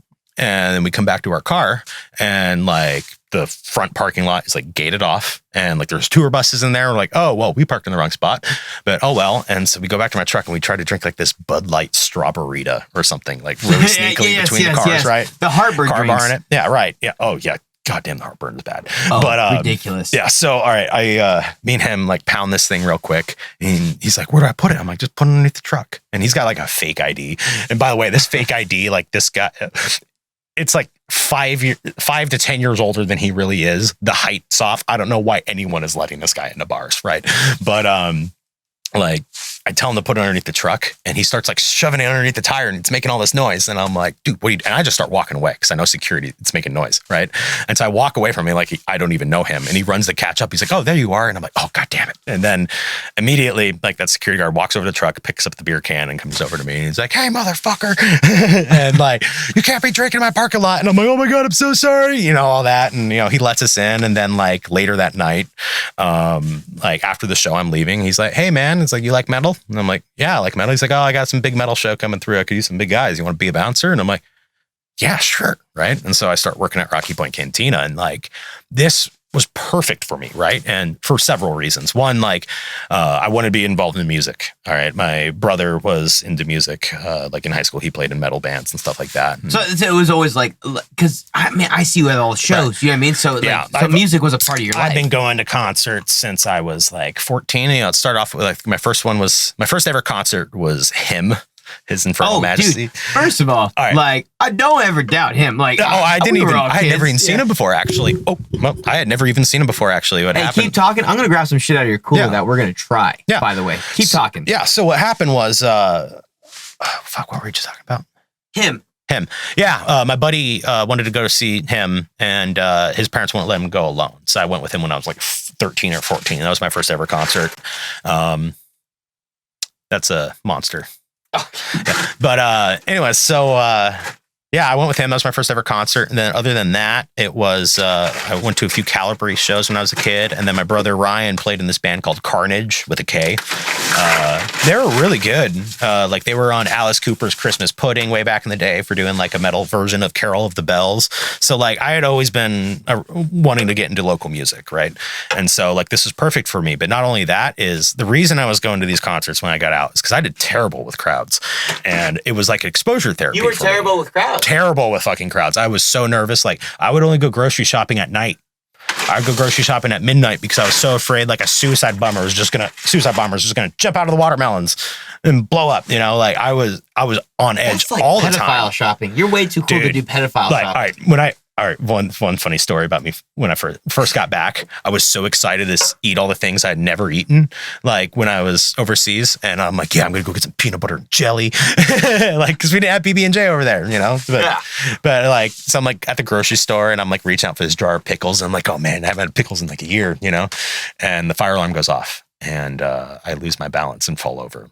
And the reason this is right before I got sent home, I blew myself up with a rocket launcher. What? Yeah. I was fired. Wait a minute. Yeah. What? I ran out of ammo with all, you know, I talked about all the ammo in that truck. Yes. I went through all of it. And the fire extinguisher holders, I had put rockets there instead because they're way cooler. And I was having to like, you know, I'm on the heavy weapon and they're like having me hold back because they're like, no, we just save ammo. Well, I mean, it was unbelievable firefight. I've never seen that many muzzle flashes in my life, you know, but I remember a machine gun nest was like really close on the other side of the river. And I'm like, hey, that's within rocket range, you know, and they're telling me not to use my Mark 19 ammo. So I pull out this rocket, M72 Law, like Vietnam era, like it like goes like shink and then yeah. So I go shink and like put the sights up and it's like 200 yards, I think was the max range. And like, that's right where these guys were at. So it was like a Hail Mary. Right. And, Real Aaron Rodgers. Right. As I hit that trigger, a rocket hit right behind me, like hit the embankment because we're like on the side of the hill. An enemy rocket. Yeah, enemy rocket hit behind me right on the, we're like up against the hill, and it like rocked my truck, and I hit the trigger, and what happened was the back blast. So everything comes out the back was partially obstructed. So there was like on the back of the turret a line this wide and that thick and like slightly radiused, and that was a burn mark. It was barely obstructed, and that knocked me out and set me on fire. Bro, yeah, you misfired a bazooka because another rocket was hit behind me. Dude, yeah, that's insane. And it turns, the only reason I don't have a Purple Heart for that is because no one would write the reward. Like, that's the thing. It's like, it would be so easy for me to get the VA care I need and actually get disability and treatment for head injuries if someone had actually written it down. And the thing is, no one wrote a Purple Heart or an incident report, or that got lost. And because you're eligible for a Purple Heart if you get injured in combat, even though I did do it myself. But because I didn't have a Purple Heart citation, it made it so hard for me to get healthcare and disability when I got in the military. So yeah, fuck you guys. We still would have, but blew myself up. And so like I was doing real bad with noises, like helicopters would go overhead and it would just be like ear piercing. And really? it would make me lose my balance. I had all these inner ear problems, and so like when I was talking about when I was in that Walmart, the fire alarm went off and all of a sudden I lost my balance and fell over. Yeah. I just got back from Afghanistan. I'm sitting on the floor of a Walmart with a jar of pickles, and I'm like, this is how I'm going to die. Like, I just got back from Afghanistan and I'm going to die in a Walmart. Like, there's some woman who's like 400 pounds on a scooter. She can get out, but I'm just sitting there like, are you fucking kidding me? Well, it turns out the reason the fire alarm was going off was because like they were working on it. So it was going off for like an hour. And so like I couldn't even stand up while this thing was going on. But yeah, at the time I would drink one beer and I couldn't walk. But yeah, my balance was all fucked up. But so anyways, I went off on a tangent there, but like, we're talking about Rocky Point Cantina. Okay, let's talk about some beers for a second. Yeah. How about that? Now, I know, like, so first of all, I want to keep this part pretty brief because I want to have a little bit of fun with you before we take off. Yeah. But you are a wildlife biologist now. Yeah. And so if you could speak on this briefly, because I want to have you back on because you're about to go somewhere tomorrow. Monday, actually. Oh, excuse me, Monday. Yeah. By the way, everybody, it's Saturday. Yeah. So let me get to that. Yeah. So I'm real glad I didn't go to school right out of high school because I would have been a history teacher instead. I remember, I got out of the military and like law enforcement seemed like an easy transition. I'm really glad I didn't go that route, but I became a bouncer, Yes. And next time you come on, I would love to talk to you about that. I had a really cool conversation with TV Tragedy before you were here. Yeah. And, anyways, I would next time I want to see you back. Yeah. So we'll talk about that next time. Yeah, I started going to school, and after I realized, like, 'cause for a while I was trying to go to school for gunsmithing, and after I realized, like, the whole reason I wanted to do that was to subconsciously make up for my squad mate getting killed. I was looking into the idea of becoming a game warden. And so that requires a biology degree, bachelor's degree, and, it's law enforcement. And then after I got involved in school, I'm so lucky to be blessed with amazing mentors at ASU who like convinced me that I had so much more potential than law enforcement. No doubt. Like, I'm not trying to disparage our game wardens. They're great. I love them. But I'm really glad I don't have to be an asshole anymore. Because that's what I got out of the military. I became a bouncer, and it's like, yeah, dude, I don't like being an asshole, and I don't like a job where I have to be an asshole. And so, like, now I'm getting involved more in research, data collection, stuff like that within wildlife biology. Become a wildlife biologist and not the law enforcement side of things. And I am so happy doing it. And if I'm not mistaken, and please correct me if I'm wrong, but you're looking slightly at like endangered species or. So I am working last year I started working with the New Mexico Meadow jumping mouse, and they are an endangered species. What happened was, so this is a very. It's a specialist. And what I mean by that, it's a riparian specialist. It is specialized for these riparian areas. It's not a generalist, like, let's say, a raccoon that will survive anywhere, right? So this mouse hibernates for 9 months a year. So that means it's 3 months to wake up, have find a mate, have babies, get food for next winter, right? It's not a long period of time. And this mouse lives in these incredibly sensitive wetlands. And, when you think about all those factors, like you have 3 months, like you better hope those winter rains are there. You better hope that there's good enough seed heads for them, all the sedges, that the plant community is ripe and ready for them, so they have something to eat. Right. When the wallow fire came through in 2011, it destroyed a lot of their habitat. And not only that, it's not only just the physical burning, but when something burns, you have a forest fire, like that ash is like hydrophobic. When the water comes down, it's repelled by the ash. And so you get these massive mudslides. You get all this ash coming into the river, killing all the fish, killing everything. Right. And so they lost so much habitat in 2011 that I think it was 2011 that they were considered and they were made endangered after that on the Endangered Species Act. So what I do, what I started doing last year is I track plate for these mice. And so what we do is I set up like this box, and this box is a shoebox and like a plastic one. A little trap, if you would. It's not a trap. And so that's one concern is like when you're doing traps, you have to worry about like, you have to check them very frequently. Okay. Where we were at with these small rodents, you'd have to put in insulating material so they have something to keep them warm. And there's this risk of anytime you have a trap, there's a risk of an animal dying in a trap. And since they're endangered, we don't want to take that chance. So your traps are a little different? They're not a trap. It's a track plate. So it's this box. They walk into the box and there's some bait in there. And this box is covered in this sticky side up, clear plastic paper, contact paper.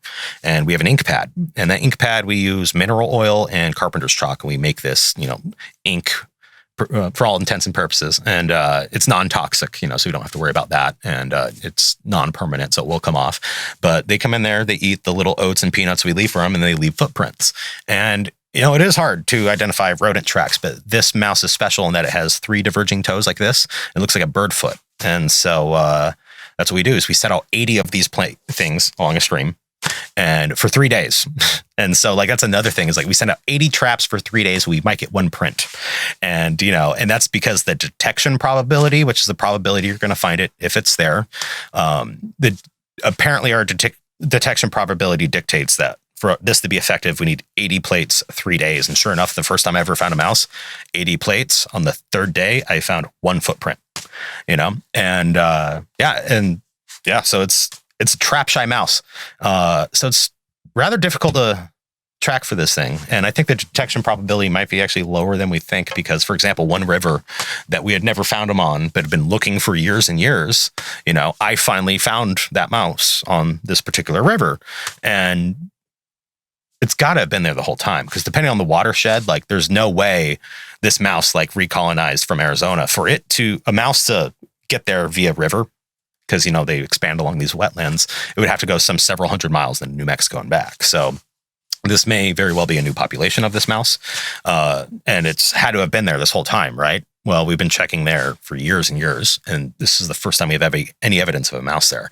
So it's a lot harder to find than we all think. But that's what I do. I chase mice.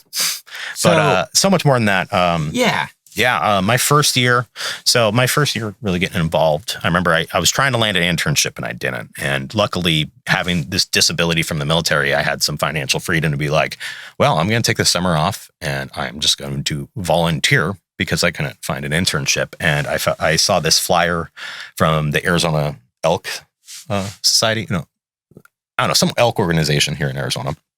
And they said that X University was doing a predation study in the White Mountains to determine mortality on elk calves. And so that means, finding these elk calves and putting collars on them. So I signed up, went up there, and that was just an amazing experience. I met up with these 2 young women, both biologists, who were contractors on this project. And what we'd do is every morning they would pick me up at 5 a.m. I was camped just down the road from where they were staying. And we would go looking for elk. And we would find these elk calves. And we were looking for mom. And when elk are typically in herds, the females are, I call them nurse herds when it's this time of year because you have, the young ones and mom and all that. But they give birth alone. So they go off in the hills by themselves and they give birth. And there's no scent on these babies. So what they do is the baby just kind of stays still and mom will come and nurse it, but she keeps her distance. And if there's a threat, she'll try to lead it away in the hopes that the predator will not find the baby elk. So we look for mom. And based on her behavior, and we can typically tell she's given birth, how vigilant she is. Also, like the position of her hips, the presence of... I'm sure there's a lot you can tell. Presence of her udders. But I'm sure, like examining an animal that long, and then we go look for this elk. And the thing is, like, it's a brown creature with white spots. I swear to God, when it hits the ground, it just turns into a rock. It's unbelievable how well camouflaged they are. And what we do is we find them, we put a little blindfold on them, put a collar on them, take all of our measurements and get out of there before mom tries to kill us. All right. And so the reason we're doing this is we're trying to find the cause of death for elk calves. I guess the purpose and need for this study was there's a lot of resistance to the reintroduction of Mexican gray wolves in the White Mountains of Arizona. And, there's concerns that there will be deleterious predation on these elk by these wolves. And, so this is all an effort to quantify, okay, what is the main cause of death for these elk? But, I can't speak to the data.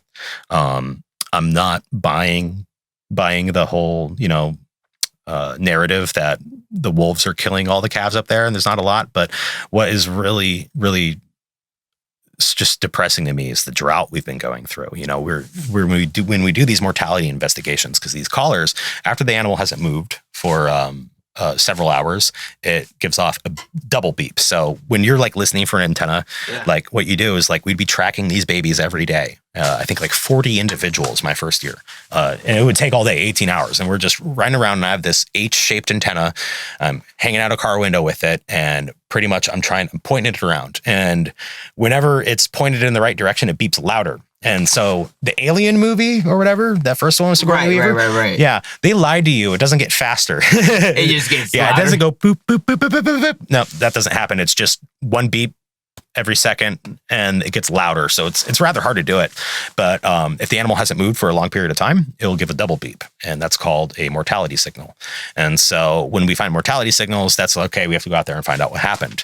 The first year, I got to say, by the time we got there, because it's really hard. You have to find, when you're doing telemetry, it's all dead reckoning, right? You don't know how far away it is. You just know it's in that direction, how loud it is, and sometimes that signal is bouncing off a mountain, sometimes it's interrupted by things. It's not easy, but it takes some practice getting used to.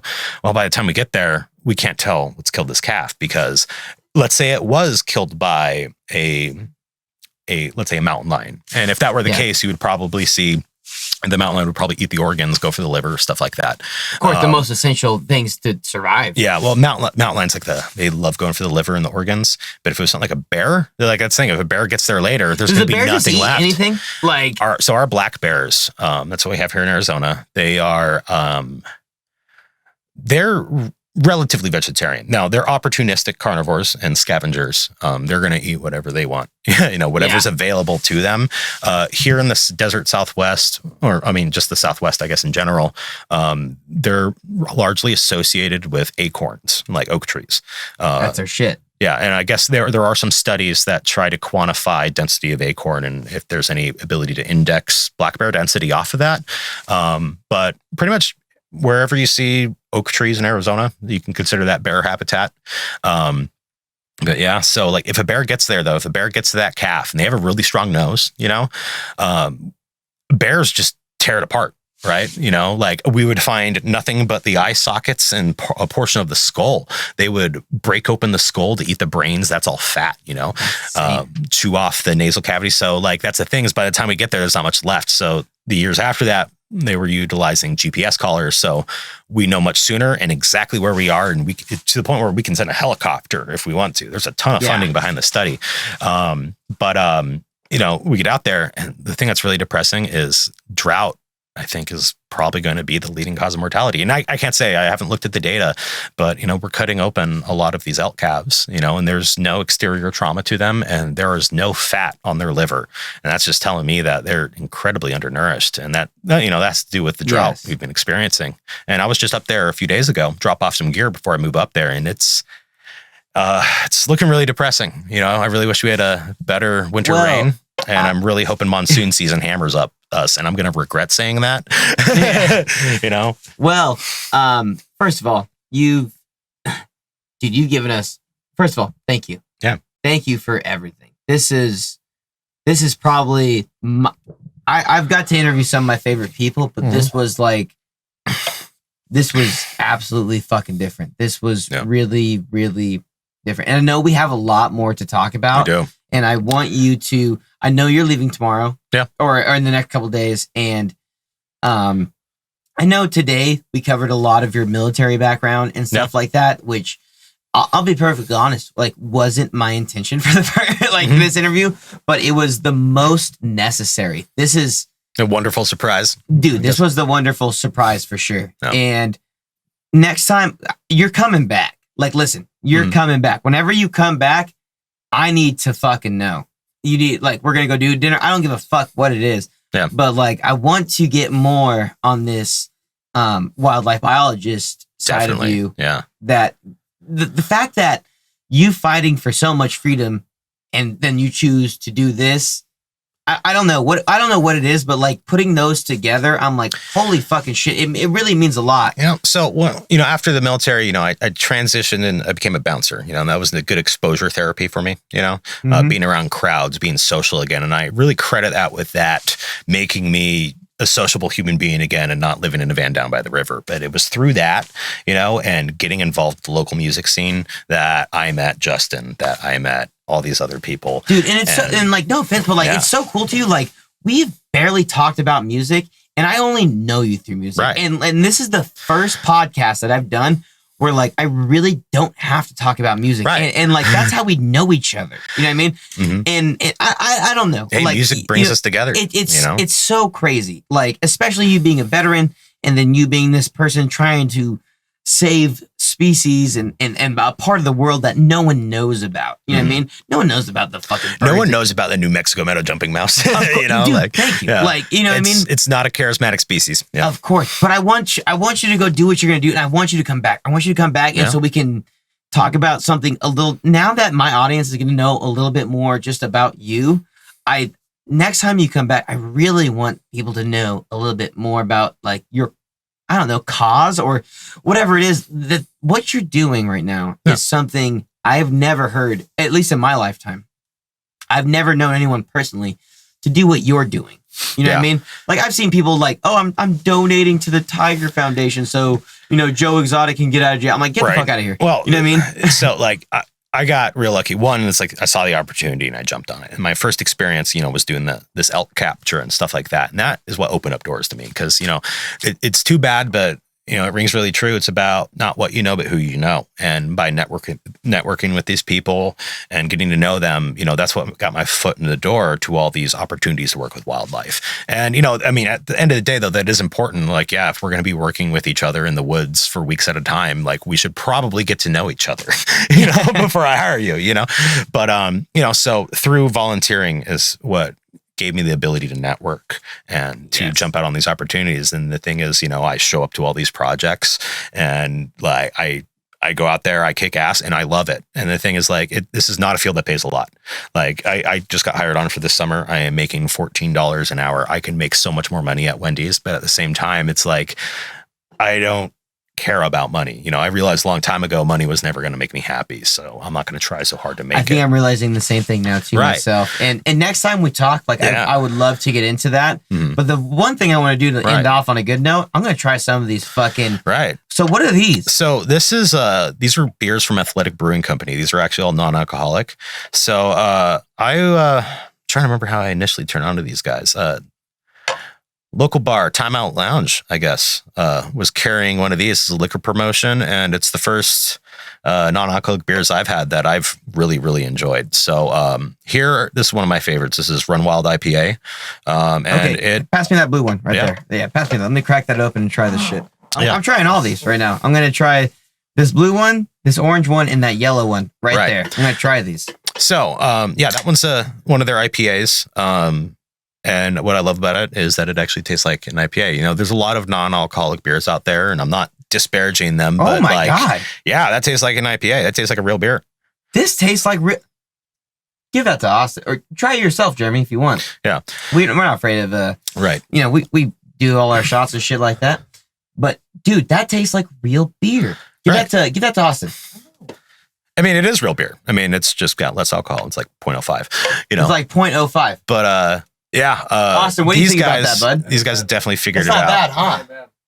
That's fucking And delicious. That's that. I am sober. What do you but think, like, Jeremy? I like it. That's good. Yeah, no, it's good. That tastes just like a real beer. If Yeah. you were, I would fake drunk off of this for sure.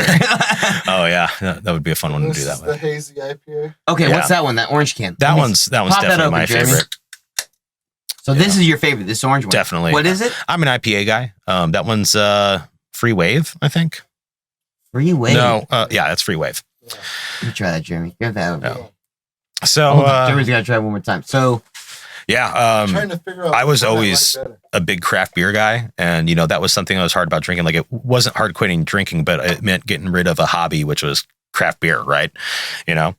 And so, like, the thing is, I don't like alcohol, but I love beer, and I love these things because, especially when you're around it, instead of it feeling like you're not drinking and you have to hold back while you're surrounded by all these people, it still feels like you're participating, and you don't feel like you're as let out. that is so delicious compared to any O'Doul's I've ever had. Dude, this is okay. Allison, you got me on camera, right? right now? like, and that's the thing. Like, this is bomb.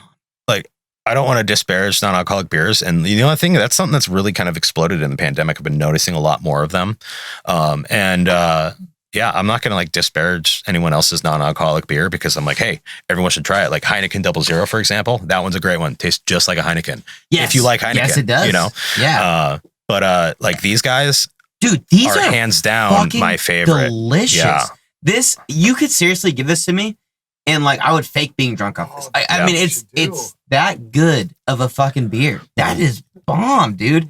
This tastes better than any O'Doul's I've ever had. Right. I mean, that Heineken is good, but this tastes like, this is delicious. Right. And if you're an IPA guy like I am and was, like there's not a lot of non-alcoholic Oh, man. IPAs out there. So I'm really glad to see that like this is becoming a thing in brewing. Like you go to Total Wine now and it's a rather big section now with craft non-alcoholic beer. And it's like, What's cool. that yellow one right there? This- You got this one more right there, right? It's a golden. This is Upside Dawn. And I think I have one more in the cooler. It's called Cerveza Athletica. Will you see if there's one in there called Cerveza Atletica? Yeah. I want to try all these, and I'm sorry if I'm feel just free. cracking them and fucking Feel free. trying I them. brought them to share. But these are, dude, Yeah. I drink beer all the fucking time. Mhm. Alcoholic.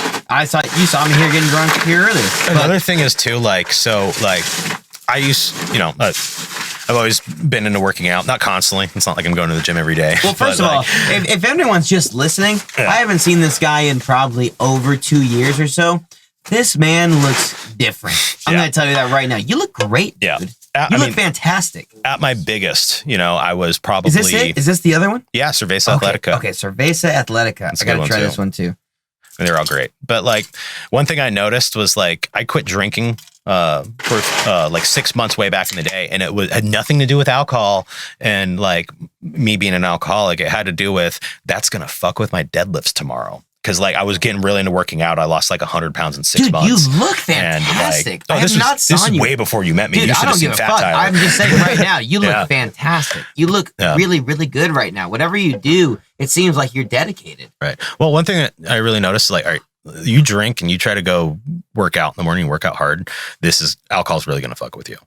And like that's one thing I really noticed. It's like if I went out drinking the night before and then tried to do my bench press the next day, I was significantly weaker, And so like, hey, yeah, you can still drink if you have to get up and go running in the morning, And that's something I'm all too used to in the military, running when you're hungover.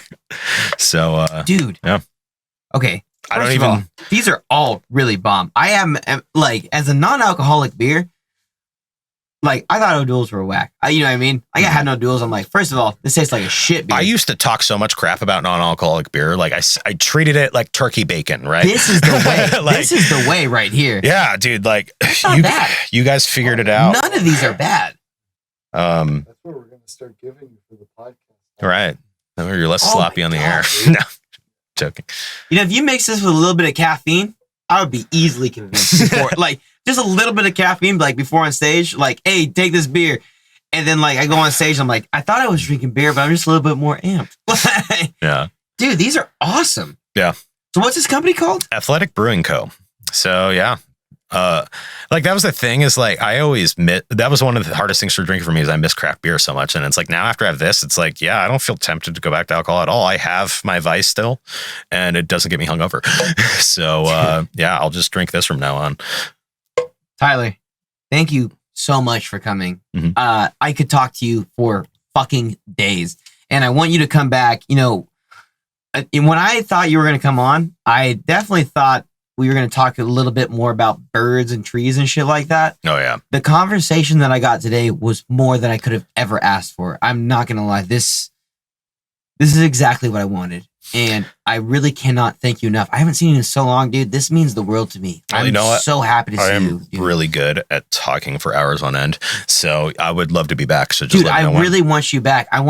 So you're leaving in the next few days and you're going to go spend some time up in the mountains. Yeah, I'll be up in the White Mountains of Arizona. So, I'm going to try my best to spend as much time up there as possible. But, I do have to come back every once in a while, pick up my mail. Well, why don't you help me? Hit me up when you come down, okay, man? Definitely. We'll plan something. I'll make sure we have one of these on the books. I'm not going to lie. This is the reoccurring shit that I really want. I wouldn't care back. I would not give a fuck if they're like, you were back next week. I really would not. This is my podcast and I can do what the fuck I want. So please let me know when you're coming back. We'll see. Let me check my schedule. I might be able to. Dude, just let me know when you're back here, bro. And we can do another one. It would mean the world to me. And I'm pretty sure some of this audience, because this is the most education they've ever got. Oh, yeah. So anyways, you mind if I do a quick outro? Of course. Go ahead. Tyler, thank you for coming. But everyone give it up for fucking Tyler. Thank you for having me. Dude, absolutely. Thank you, everyone, for tuning in to this week's episode of The Rundown with Silva. That's Tyler. I'm Tyler. I'm Tyler Silva. And thank you for tuning in to this week's episode of The Rundown with Silva. And we'll see you next time, everybody. Bye-bye. Yeah, the rundown with Silva. Rundown with Silva. The rundown.